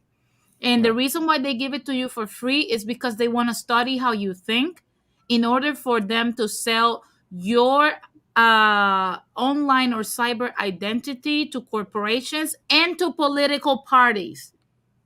Make no mistakes, political parties buy voters today. That's just what it is. And people are not seeing this because they don't understand. Grandpa, grandma, daddy, mommy, auntie do not understand that Facebook changes the way they think. It's just what it is. If you disconnect from Facebook for a whole year, you're going to think completely different than the rest of your generation. That is a fact. Yeah, yeah, yeah. I have been moving away from Facebook for some time. I mean, I only check it out on occasion. I barely make posts there anymore because of that. I'm aware of that. I mean, there have been there have been all of these accusations that Mark Zuckerberg sells information to the government and about his subscriber base, and that's like the main reason why I have been moving away from it. I mean, I look at it a little bit here and there, but I don't bother too much with it because of that. I mean, I do Yeah, feel like I'm being monitored. look, if you don't, you're the livestock, you're the commodity. You think about, like, how does this guy makes money? Easy. Yeah, Every impression, like, for example, let's say I'm like a 60-year-old woman and I have arthritis in all my body, and I posted about it, and I have been shopping online because I don't want to walk to Target. I've been shopping for Icy Hot. What Mark would do is that Mark would get from all of his investors into Facebook, all of the people that sell arthritis related products, and those are going to be the ads that I will see, and he will promote me and everybody that it's like me that has the same condition and the same type of yeah, issues online. What he will do is that he will create a group that will be like a cyber farm that has that need, and what will happen is that he will shop me to those corporations. So per ad, these corporations pay 38 cents per ad, per impression, per person. That's how he makes his money. And make no mistake, every cent that Goldman Sachs, Raytheon, and all these corporations put into this politicians party, this different parties that we have in politics right now, they put that money into Facebook, Instagram, WhatsApp, Twitter, and all these people so that you can see only what they pay for. They analyze who you are and they know how your impulses work. And what that does, you might ask yourself, why these people invest money into promoting their products and being impressed to me? Because it costs them 38 cents that you will buy something that costs $60 from them. That's why they do it. Yeah, absolutely. And I think it's so interesting that we having this economic conversation and stuff. Another question, I think that another thing that could help Puerto Rico is they need to look into like tech industry. Like if they can get certain industries down there, like I don't know, maybe they could offer like tax incentives or something for people who want to go down there and set their tech businesses and stuff that up down there. That could be a boost for them because I mean we talk about a lot of the traditional industries, like I know they have a lot of coffee, they have agriculture, chickens and stuff like that. But also, for the 21st century, if they can get into things like tech and that kind of thing, and they start getting some people down there, also like investing into their own people down there who are in that field and that kind of thing. I think that they could get really far like that. Yeah, definitely. That would be, it's something that I talked to one of my friends like a long time ago. And I said it would be nice to get a bunch of students that are, desiring to go into tech and into different industries. If we are to be emancipated to the US, I think it should be a transition of 20 years because it will take 10 years, a whole generation and a half, in order for us to go into these internships or go as apprentices to these different corporations, learn how it's done, and then replicate. That's how it's done. And the problem is, we do have that incentive for companies to go down there right now. The problem is that our corrupted politicians didn't do it the right way because they're so incompetent. What Puerto Rican politicians did is that they created the law 20 and 22, which is a tax incentive, and you will pay no taxes on any investment gains that you have. You will pay 4% of a flat fee. You won't pay any state taxes. You won't pay any taxes over property, but they did it supposedly to incentivize companies to come in and establish and create jobs for Puerto Ricans. But what happened was that they did never put into that law that one of the requirements would be that they will have to create jobs. You see how incompetent our government officials are down there? Yeah, that's crazy. But the politics down there, and I'm not familiar with a lot of the politics down there, so I'm learning a lot, by conversing with you guys, and that kind of thing. So I'm thankful for that. But I feel like, as far as like, and this is the American side of me too, just being an American myself, I could never imagine America like without um Puerto Ricans. Like, I mean, because Puerto Ricans are so pervasive in the culture, especially in places like New York, the Midwest, stuff like that. We even have some Puerto Ricans out here, because I live on the West Coast. But like, I mean, Puerto Ricans are so. I mean, they serve in the U.S. military in such big numbers, and that kind of thing. And it's just weird to me to think of Puerto Rico not being a part of the U.S. like anymore. That's because I was born in '91, so I know historically at one time they were, before they became a territory, they were not a part of the U.S. But to think of a time when is it possible that Puerto Rico could be separate from the U.S. or be its own country? It's hard for me to think like that because of how pervasive they are in a lot of the popular culture and movies and stuff like that. So that's just my opinion. Yeah, but this is my thing. I understand that. It's the same thing for us islanders. I was born, raised in Puerto Rico. I moved here to California when I was 25 years old. So, I even went to college in Puerto Rico. It would be kind of weird to imagine Puerto Rico without the US backing us up.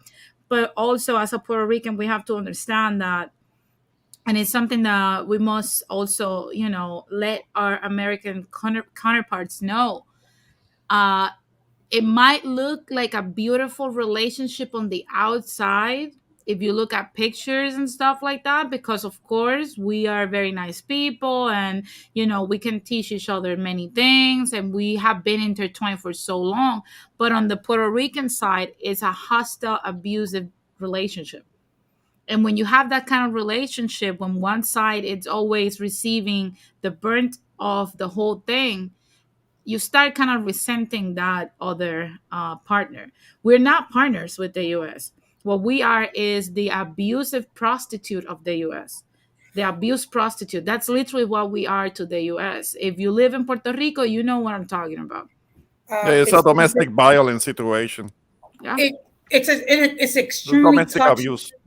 Mhm. uh, It's an extremely toxic relationship, and it does that. The fact of the matter is, it existed for so long, and the good analogy is a domestic violence situation. And unfortunately, what has done is, you know, it created like a slave mentality. So even if one day Puerto Rico was granted independence, they're going to have to re-educate themselves to think not just as a slave people, but as an as thriving community. I mean, if you take a look, and pardon me for using biblical imagery, when the children of Israel left Egypt. I mean, in one sense, they left Egypt, but mentally, many of them never left because they're so used to the conditions of slavery under the Egyptians. And I'm afraid that's what some of our people are dealing with now. They're gonna have to like be exercised of that slave mentality. Yeah, yeah, because No, you can it will have to you, start. go ahead, Ramon. No, it will have to start with getting out of their heads, out of many Puerto Ricans' heads, the image that if Puerto Rico were to become independent, it automatically is gonna turn into Haiti or Cuba. They have that fear. Many Puerto Ricans have that fear. They swear they believe that overnight, if Puerto Rico were to become independent, overnight it's gonna turn into Haiti, or it's gonna turn into Venezuela. Cuba, or it's gonna turn into Venezuela. Not necessarily, not necessarily, not necessarily, because if we will have a, if we have actual real leadership that will work for the betterment of the island, Puerto Rico might have a chance, might actually have a chance, and also it will have to. We will have to get rid of the interference, because I know that the United States is going to be interference since day one. They're going to be interfering with whatever diplomacy we will try to establish with other countries, trying to get the goods and services from other countries, that we could do that independently of the United States. The United States is going to try and place interference. They're going to run interference. They're going to try to place sanctions, because we're trying to do it ourselves. That's the problem. That's the problem. The imminent threat of sanctions, the imminent threat of interference by the United States. But So we so have, they can. I see it like this, Ramon. Sorry to cut you off, but I see it like this. Look, we need to be more into visionaries. I think that the only successful path, this is me having my Doctor Strange moment, calculating all the possible outcomes. But I think that the Uh-huh. only possible path for us to be granted emancipation is in interdependence. Basically, we will move out of being a colony for the US, but we will still have to be tied to them somehow. And this is the way I, Sovereignty. Yeah. yeah, this is the thing. We will be, like you said, in sovereignty. We will be a sovereign country, a sovereign nation, whatever we want to call ourselves. They will help us, with military threats or invasion threats and whatnot, nation building skills and whatnot. However, the only way we can repay them so that they don't interfere with our stuff is by providing the only thing that America values the most, providing personnel for their military. That is it. That's the only thing we can offer the Americans right now, and that is the only way we can get them to back off and let us do our own thing. Now, let me ask this, Denise, and the rest of the panel, because what interests me so much is when you do the research on Puerto Rico, like on Google, it says that there are 5.8 million Puerto Ricans or Puerto Rican Americans living in the United States. Mhm. And that's more than live in Puerto Rico itself. It's like Yes. 3.2 million that live on the island itself. So I just wonder, in a hypothetical situation Mhm. where, let's say, Puerto Rico becomes their own state, do you think that many Puerto Rican Americans would choose to go and be a part of that state, or would they stay in the United States and like lobby the government for more productive diplomacy or relations with Puerto Rico? What do you think about that? I The think, latter. look, I don't think they will move to Puerto Rico. I think they should be granted that right. Uh, they should be granted the right to petition Puerto Rican citizenship. And but I want how can I say it? I don't agree with them interfering with our politics.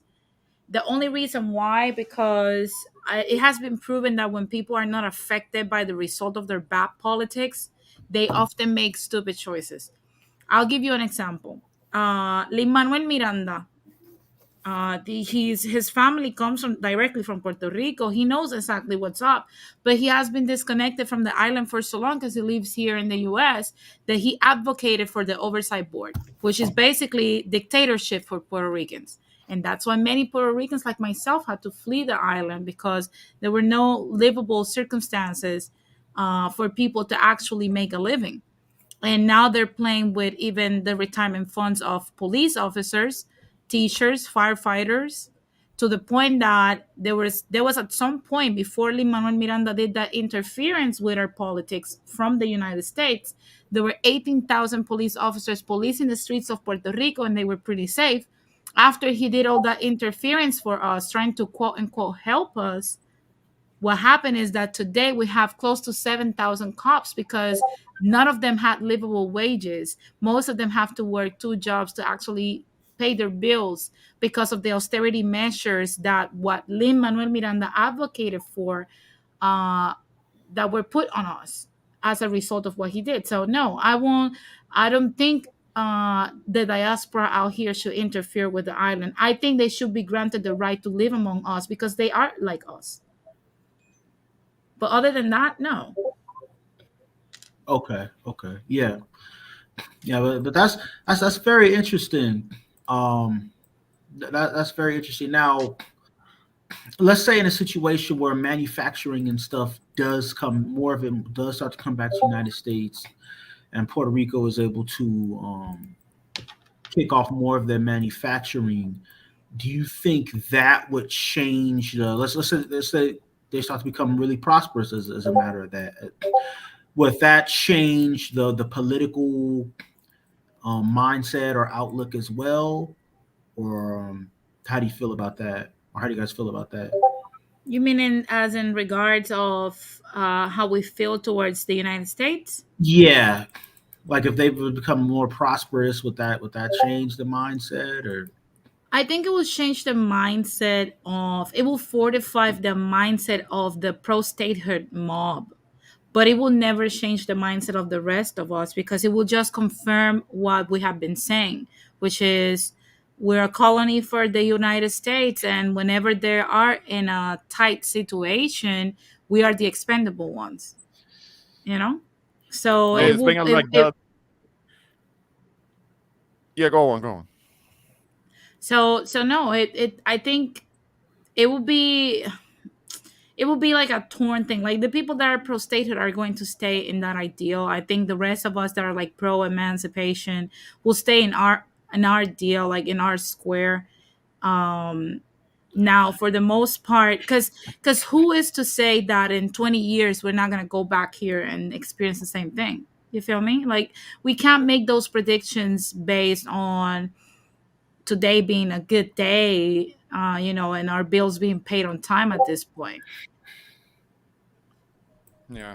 And Yeah, what yeah, you were saying about us being expendables, we have been expendables since 1917. That was the reason why citizenship was granted to Puerto Ricans to begin with. It was because the United States was in a tight spot. They had involved themselves in the middle of a war that most likely had nothing to do with them, and they needed soldiers to fight the war for them. And who did they pick? Us. That's why citizenship was granted, so that our people could be conscripted Hmm. into the armed forces to fight a war that has absolutely nothing to do with us. Yeah, yeah. and We we are send dependable. we Yeah, send more soldiers than the state of New York. Yeah, that's another thing that I've always wanted to ask Puerto Ricans about that, because there's so many Puerto Ricans in the military. And when you go to like military, because I'm a truck driver, sometimes I go to military bases and stuff and Hmm. pick up loads and stuff, and you just see so many Puerto Ricans serving. Do you guys think that that's a good thing? Do you think that the military provides a lot of opportunities for Puerto Ricans in any capacity?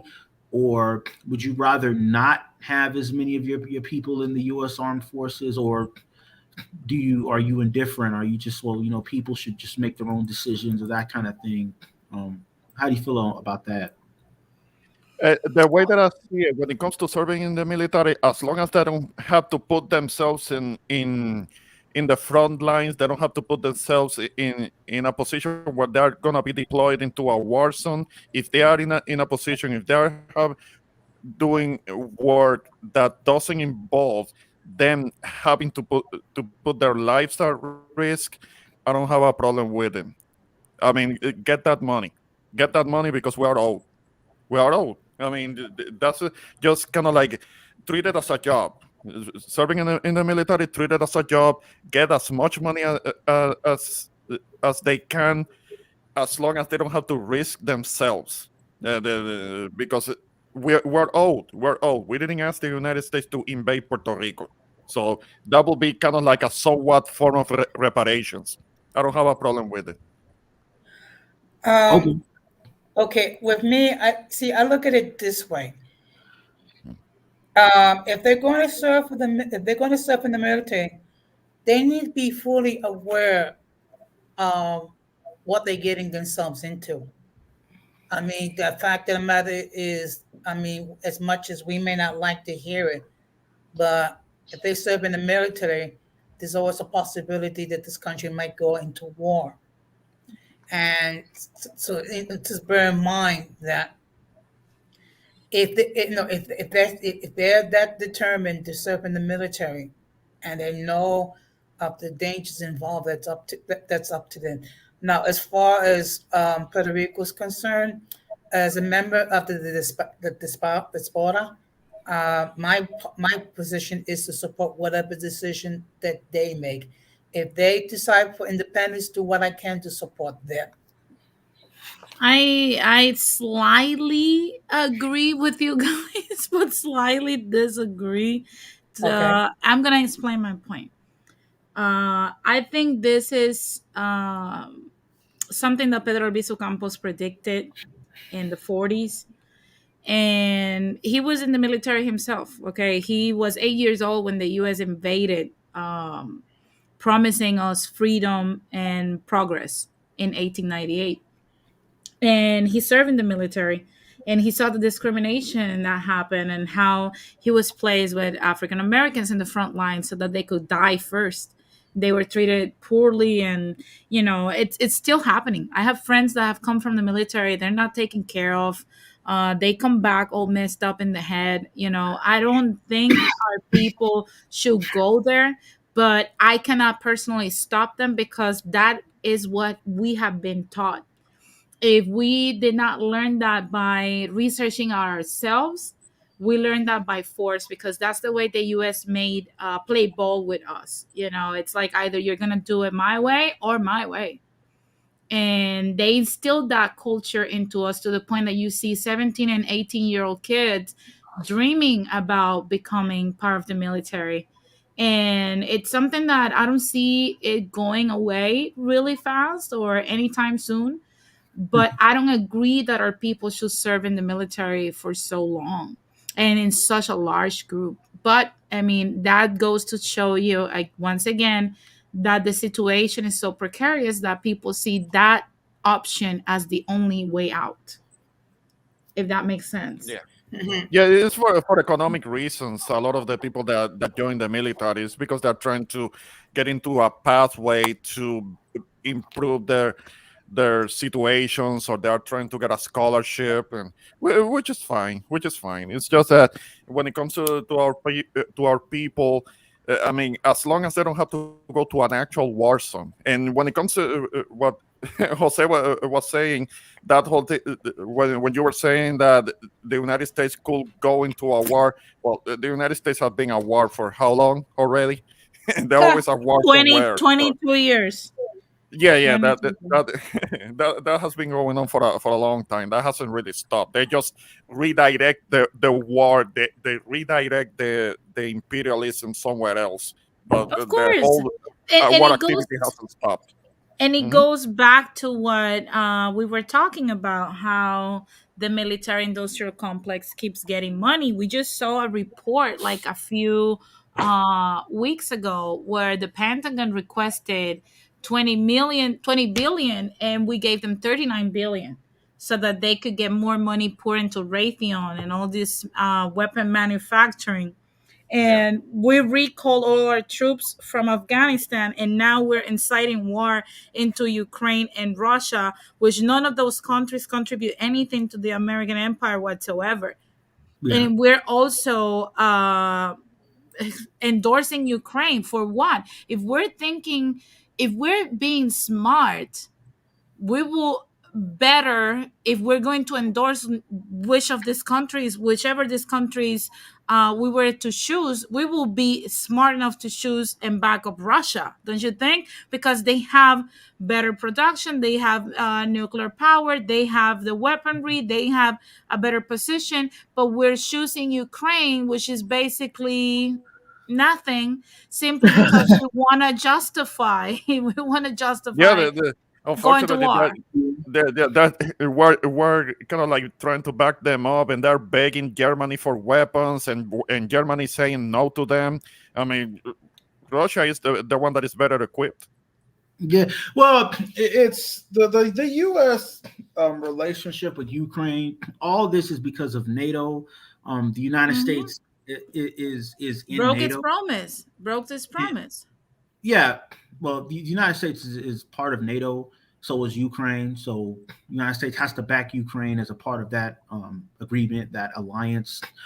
Now, the U.S. and Russia have been political like enemies since the Cold War. So it's no surprise that they would be, today we would still have an antagonistic relationship, with Russia. But like I said, yeah, it's really just it's because of these alliances, NATO, and But that it's kind of. our fault though, because look, Ukraine to begin with wasn't supposed to be a part of NATO. The problem is that we made a promise to the Soviets that we were not going to expand NATO. And we broke that promise time after time after time after time. Well, that was the well after the Soviet Union fell, though.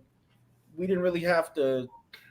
I don't think the U.S. really had to still honor that. Russia came back as the Russian Federation, so they're not the Soviets anymore. But they have a new government and stuff now. But it's all just over there. Um, it's all just it's because of NATO. It's because the United States is involved in that alliance and stuff, and that's the reason they're gonna back. That's the reason they're gonna back Ukraine. I mean, it just is what it is. Yeah, but at the same time, it's something that we can make another video about this on the Yeah, whole NATO, because it's a very lengthy, complicated subject. But in my yeah. opinion, we're interfering with something that has literally no benefit to us other than to just keep pouring money recklessly into the military industrial complex to benefit the oligarchs that run this country. That's literally what it is. Like, if you boil it down and you research the whole thing, this whole thing between Ukraine and Russia is because we literally back up on what we promise, regardless of what we thought about Russians or how we see them or politics with them, which are very complicated. We broke that promise. Uh-huh. So at the end of the day, to Americans, America is one thing. To the rest of the world, America is just a big bully that does whatever they want. Whatever they want. It's just what it is. But you know what's crazy? One person's bully is another person's so-called savior. Yeah, yeah. Yeah. Sometimes it do work out like that. And sometimes we I don't know. We have not won a war in a while. Okay, I don't see why we should keep depriving America of the resources that are needed here back at home, Yeah, just to do these stupid infrastructure here things. is crumbling. Yeah, yeah. You Infrastructure just here is saw crumbling, but in yeah, Philly, in Philadelphia. that bridge that came down. Yeah, Yes, and Joe Biden was going to give a speech about infrastructure that same day. Uh-huh. Yeah. yeah.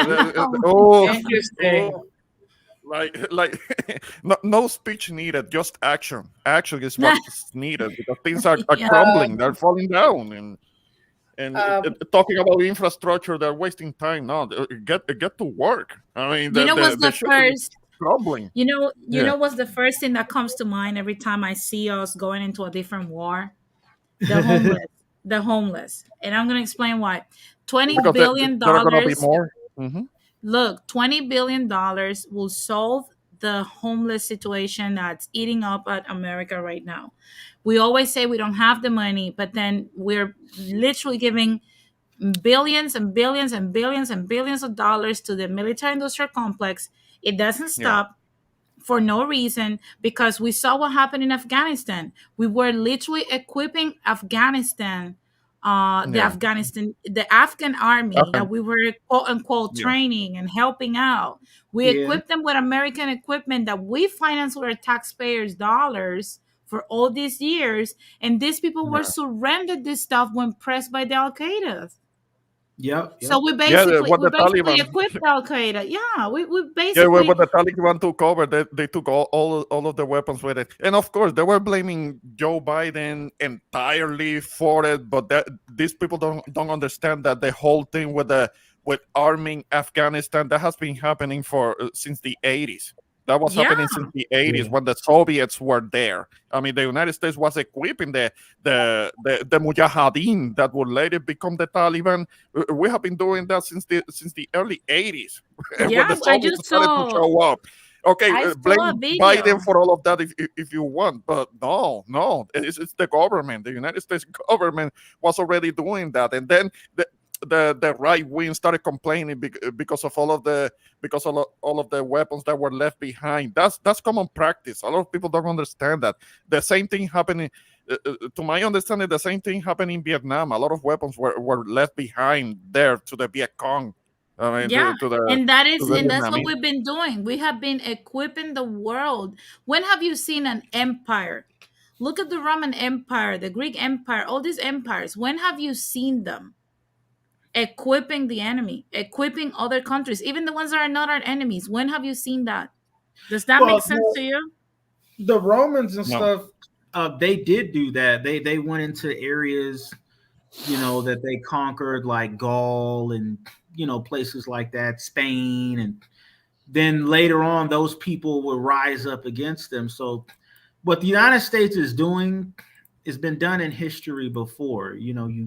They go into these nations, they try to create alliances, they try to instill, puppet leaders or leaders who they feel that they can control. And then when those leaders are too weak or they get overthrown, and then the people, next thing you know, the people rise up and they're ready to go against, whoever the empire is in charge. So, it is what it is. I mean, you're right about the military industrial complex.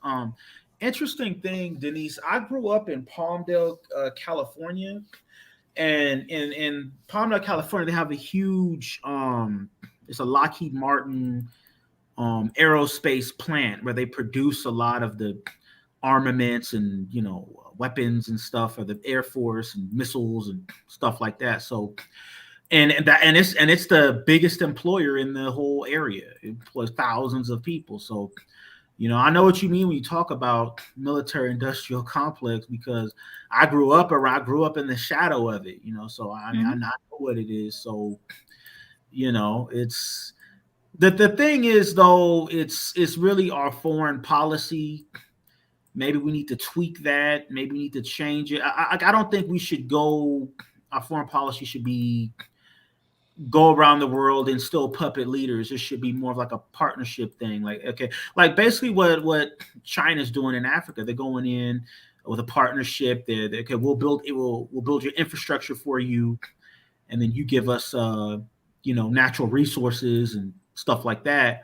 Yeah. And so it's With like, Venezuela, it's I'm like not, yeah, and I'm not saying China's perfect. I'm not up here promoting China or anything like that, but I'm saying like that what their system, though, it works for them. And I think the US may want to look into that. This idea of, because the when you just arm a bunch of people and stuff, that's more expensive in the long run because you end up having to fight these people that you arm. But if you, Absolutely. Look, for yeah, example, right yeah, now you have a larger source of petroleum than Saudi Arabia, and that is Venezuela. And instead of us yeah. making friends with them, you know what we did? Oh, let's impose sanctions. Nobody can buy oil from Venezuela. Let's throw these people out.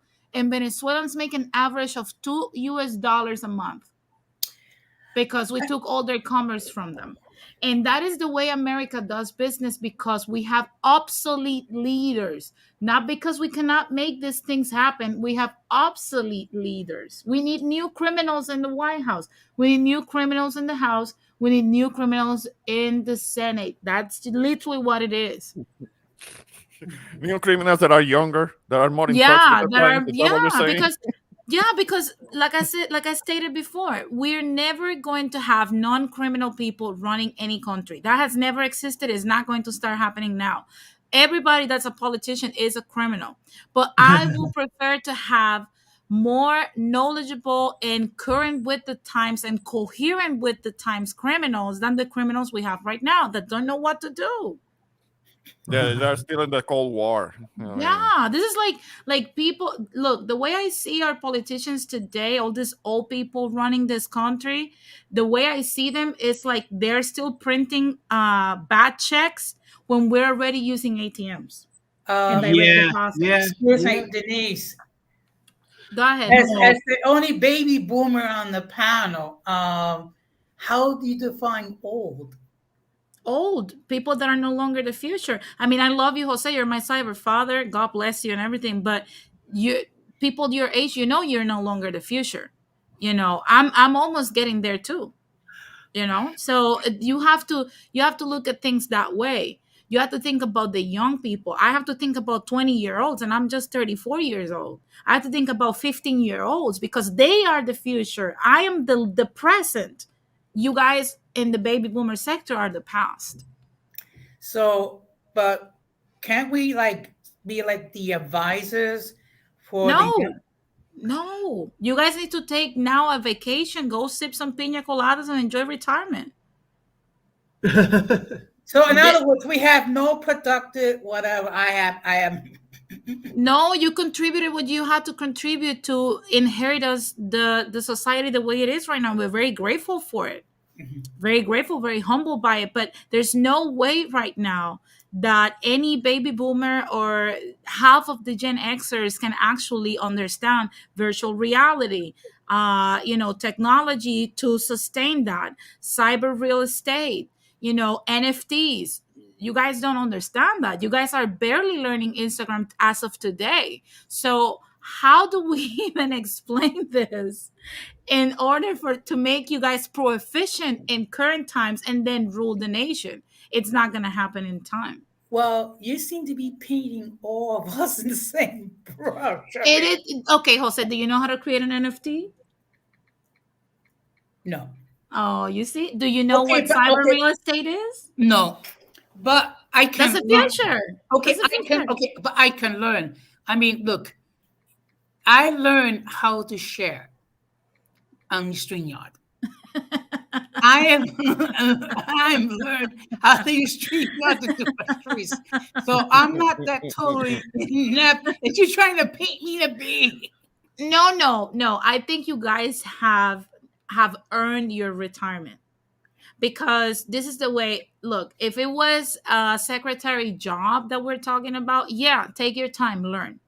But in the position that the nation is right now, we are literally against the clock and against all odds. So the problem is that we need to beat China, like I stated before, at this whole virtual reality, which is the future where people are going to trade in the world. It's going to happen whether people like it or not. It's the same thing I told Slow Taps in my past season when I was talking about the end of retail.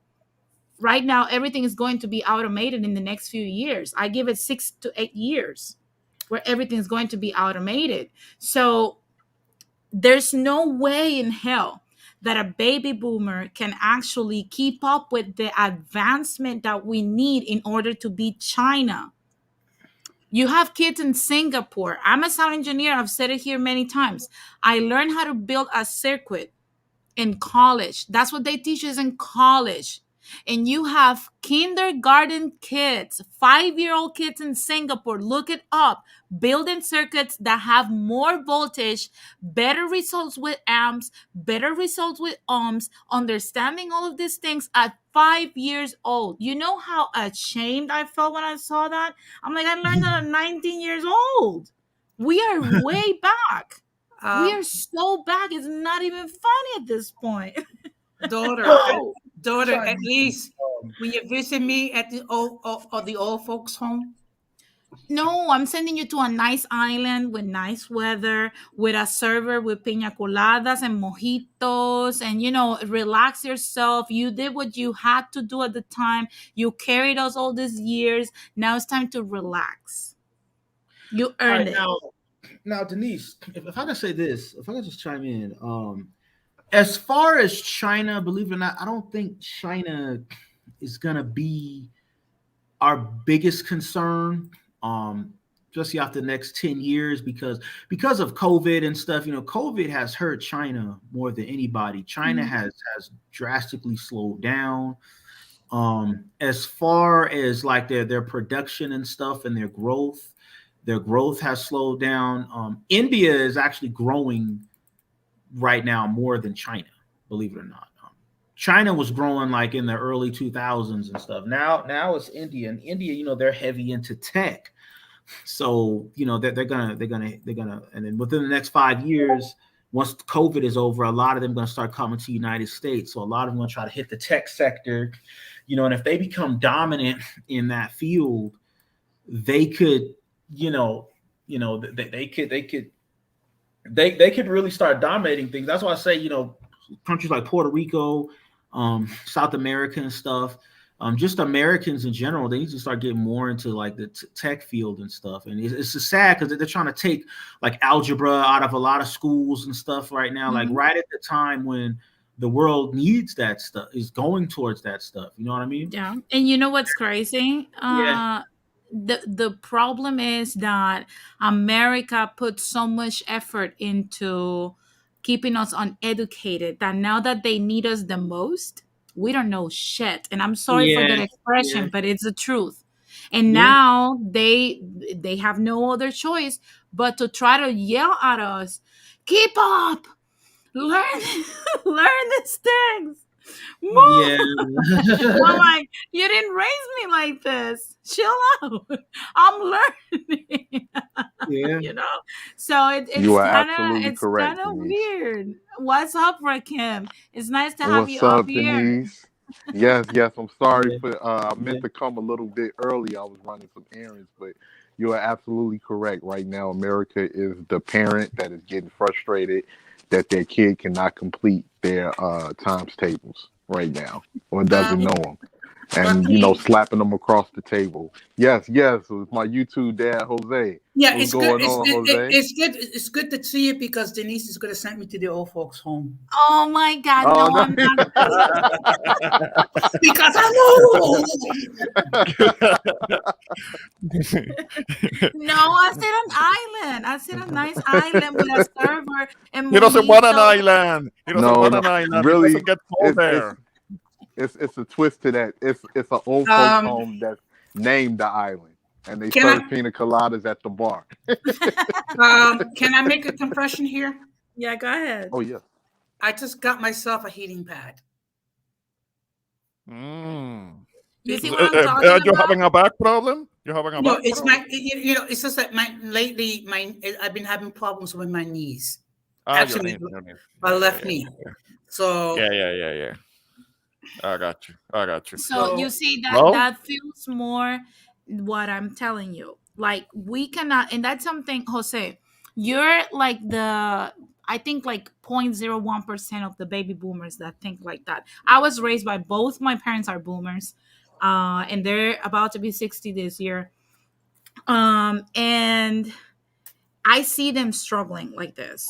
Okay. So to be honest with you, um, I want to, one of the goals that I have in life is retire my father specifically, because that man does not want to stop working.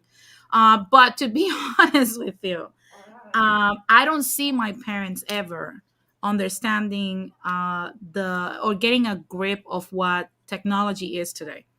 And it's so crazy because as a children of your parents, you tend to look at them as these are the people that are at the top of the world, and you look up to them because you're a child and you're coming up and you see them dominating and everything, and then you start seeing their decay. And it's something that it's beautiful to see at the same time because you have the opportunity to take care of them, but at the same time it's a little bit emotional.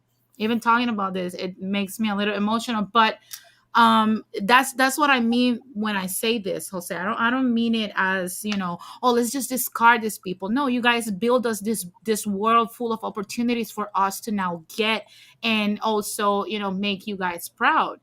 But it's time for the people that are in that sector in our politics to take a step down. It is up to us to vote them out. And what we need to do is unite with older generations that are in the voter sector and tell them, don't vote them in because they're messing us up. They're messing up things for us right now. I think that's what needs to happen. That conversation needs to happen with our parents, with our grandparents, with our aunties, our uncles. It needs to happen with our people that are older so that they can understand what's going on. Well, I had some ideas when I want to do when I retire, because I plan to leave an active retired life. One of the things I thought about doing is studying to become a deacon in the church, where I can help people, or like go visit the hospitals and what have you.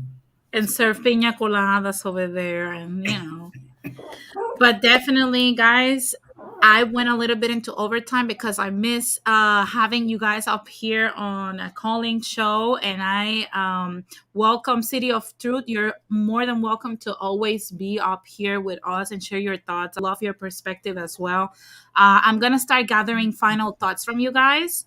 Or if you want to give a shout out, whatever you want to do. I'm going to start with Jose. I will put you guys backstage if you want to stay for the after show that we usually do. Don't go anywhere when I put you backstage, and we'll go there soon. So, Jose, final thoughts of today's calling show. Well, calling from the Sunshine Home for the Elderly.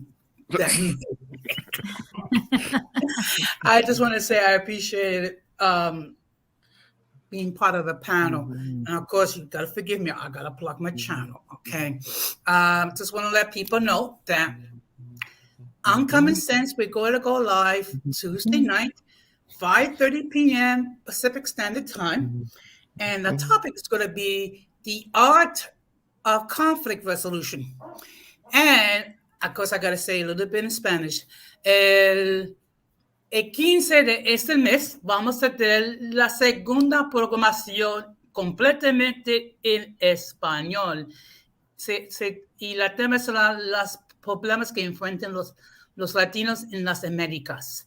So for the benefit of those who do not speak Spanish, I just say that on my platform, we're going to do a stream completely in Spanish. And the topic will be the issues that Latinos face in the Americas. The fact of the matter is, you are sorely missed daughter. Okay, but you need to give yourself time to recover from whatever it is that you deal with. It's great to see all you guys here. I'm gonna come up with a different closing this time. Oh, new year, new you.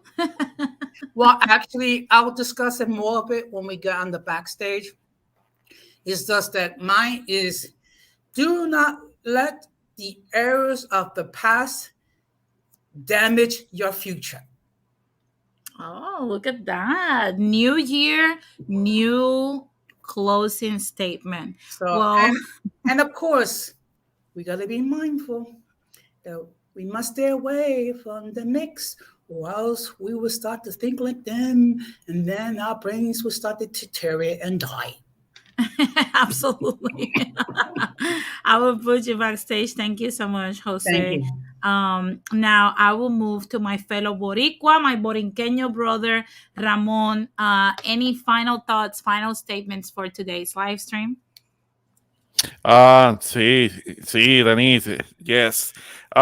First of all, I appreciate you letting me on the panel. It's good to see you doing lives again on your inaugural for the year. So great stream, great topics, as normal. So I'm looking forward to more of that. And about the different subjects, how things are going on with Puerto Rico. Right now, I'm kind of worried about all these floodings that are happening that are more than the usual because it does rain a lot on the island, but there are like in different, like in every many sectors, many areas of the island, things are getting all flooded and cars getting swept away by overflooded rivers. That's not common. I mean, it rains a lot, but getting floodings like that, I'm actually kind of worried. And also the subjects that you were touching when it comes to the relationship of Puerto Rico with with the states, that's always timely, that's always important, that's always something that it's needed to be touched on because the it concerns us. It concerns us, us islanders, and to a great degree the diasporans too. We don't want to completely leave them out of it because there is the cultural mecca for them if they really feel like they need to connect to Puerto Rico. And also all of the things that you were saying about the United States when it comes to its priorities and when it comes to the hypocrisy, it is just 100% correct. Unfortunately, and that's also what we're dealing with. But these are subjects that do need continuation, that do need to be talked about later on, and I look forward to it. And once again, thanks for letting me on your panel and on air. I want to give a quick shout out to the 18 letter. We haven't talked in a while. It's good to see you, man.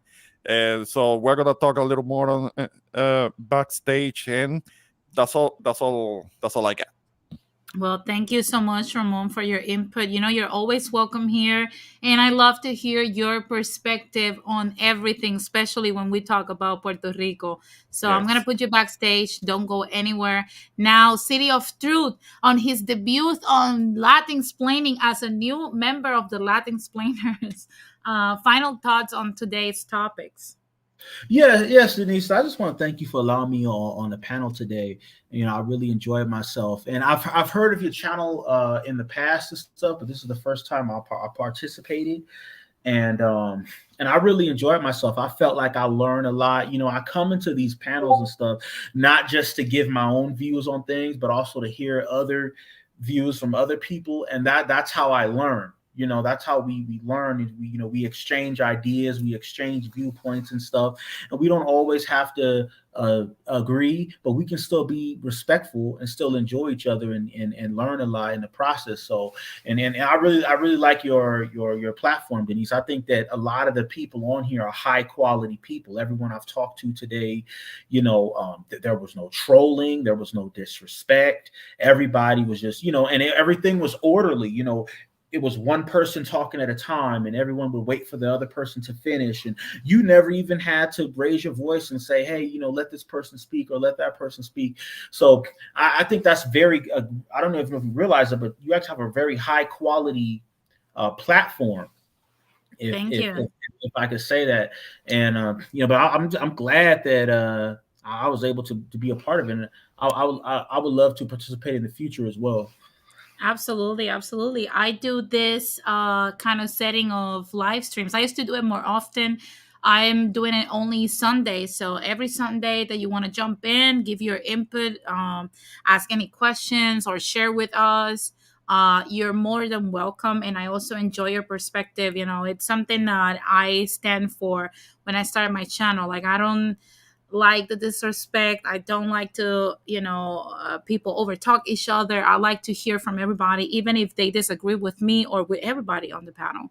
So, like I said, I thank you for taking your time and coming up here and sharing with us, because these conversations also are a learning experience for me and for the rest of the Latin explainers as well. So thank you very much. I'm going to put you backstage. Don't go anywhere. Now I'm going to move to Rakim, my brother from another mother. What's up, My Rakim? sister niece, what's going on, Denise? Nothing Um, much. Just the usual live streams up here on this little corner of YouTube, my little speck. with a lot of solid information, I might add. With a lot of solid information. First and foremost, I want to say thank you for allowing me to be on your platform once again. I want to give a shout out to my brother, introvert Brodiqua, aka Ramon. That's my guy right there. And it's obvious what's going on and what continues to go on with what you were saying earlier, the United States bullying most of these countries and pretty much exploiting these countries and extorting these countries for resources. And I'm just going to speak a little bit on, what your previous um, Latin explaining episode was about, what's going on with Venezuela. And it's obvious that what's going on with Venezuela is definitely a terrible thing, and they have no money, and we know that people that are in desperation with no money is going to lead to crime. So they've been, trying to leave their situation and going to various countries, and unfortunately, some people are going to participate in crime if they have no ways to feed themselves. Um, the United States foreign policy is garbage. It's been garbage, and it pretty much preys on smaller countries in order to, pretty much bully those countries into submission. It's easy as an American to sit here and say, oh, well, a lot of these countries should just play ball, and that's one thing to say that when you're behind the shoulders of the bully. It's completely different when you're on the opposite end of those fists. And I hope that one day, I don't know if it'll ever be in my lifetime, but I hope that one day the United States can change its foreign policy and leave a lot of people alone. Because not only are you making it difficult for people to actually make it on their own with their own countries, you're making it difficult for people to survive. And they don't understand how that creates a lot of vitriol towards America, and that influences people to do terroristic things when it comes to the United States. Shout out to the island of Boriken, which is Puerto Rico, because we know that the United States have been exploiting Puerto Rico for God knows how long. And it's some people on the island that have the type of opinion where they feel like Puerto Rico should become the state of the United States. And I don't think that'll be in the island's best interest. On the outside looking in, but it just does not seem like a good idea. When it comes to what they're doing with the island and everything, it's pretty much just like you said, it's an abusive relationship. And it just goes to show you how, what the United States have been doing to various different countries in the Caribbean and Latin America, South America, and even in the Middle East, and how it's no good. And even within its own people, we know the history of the United States, of course, what they've done to African Americans, and just keeping the American people uneducated to be able to exploit their own people. And now it's starting to backfire as a lot of these other countries advance. And the only thing that's holding the United States up is the military. And in time, that's going to unravel due to a lot of the alphabet propaganda and a lot of the feminist propaganda that's really turning around to soften boys. It's not going to be within the next 4 generations a strong military. So that's all I got to say. Well, thank you very much, Rakim. And I agree with you, especially the part when you talk about like being behind that bully. Absolutely. And it's something that I've said many times. A lot of people grill me for it. But I mean, if you take a closer look without your emotions being in the mix, you will understand what Rakim was just saying up here. And I appreciate your input as well. You always bring, a very different, more modern perspective, which I love because it's very balanced. So thank you so much. It has been a pleasure to have you up here again in 2022, my first call-in show of 2022. It feels like I've been gone for a long time. So I'm going to put you backstage, Rakim. Don't go anywhere. Well, guys, that has been all for today. I hope that you guys have enjoyed a lot. This first call-in show. Next week, we're going to have another one discussing the walking homeless. If you want to know what I'm talking about, make sure that you tune in. I can guarantee you're going to laugh a lot. You're going to enjoy this. I'm still coming in with the same perspective. I'm still focusing on our beloved slow taps. And it's something that it's a topic that must be touched on. So if you want to know about what the beloveds the walking homeless are, make sure you tune in next Sunday at 3 p.m. Pacific time. And before we go, I want to share with you guys that this Thursday we're going to have our first Conspiracy Thursday episode that is premiering here on Latinsplaining at 6 p.m. Pacific time. And I'm going to share with you the trailer before I leave so that you guys can know what we're talking about.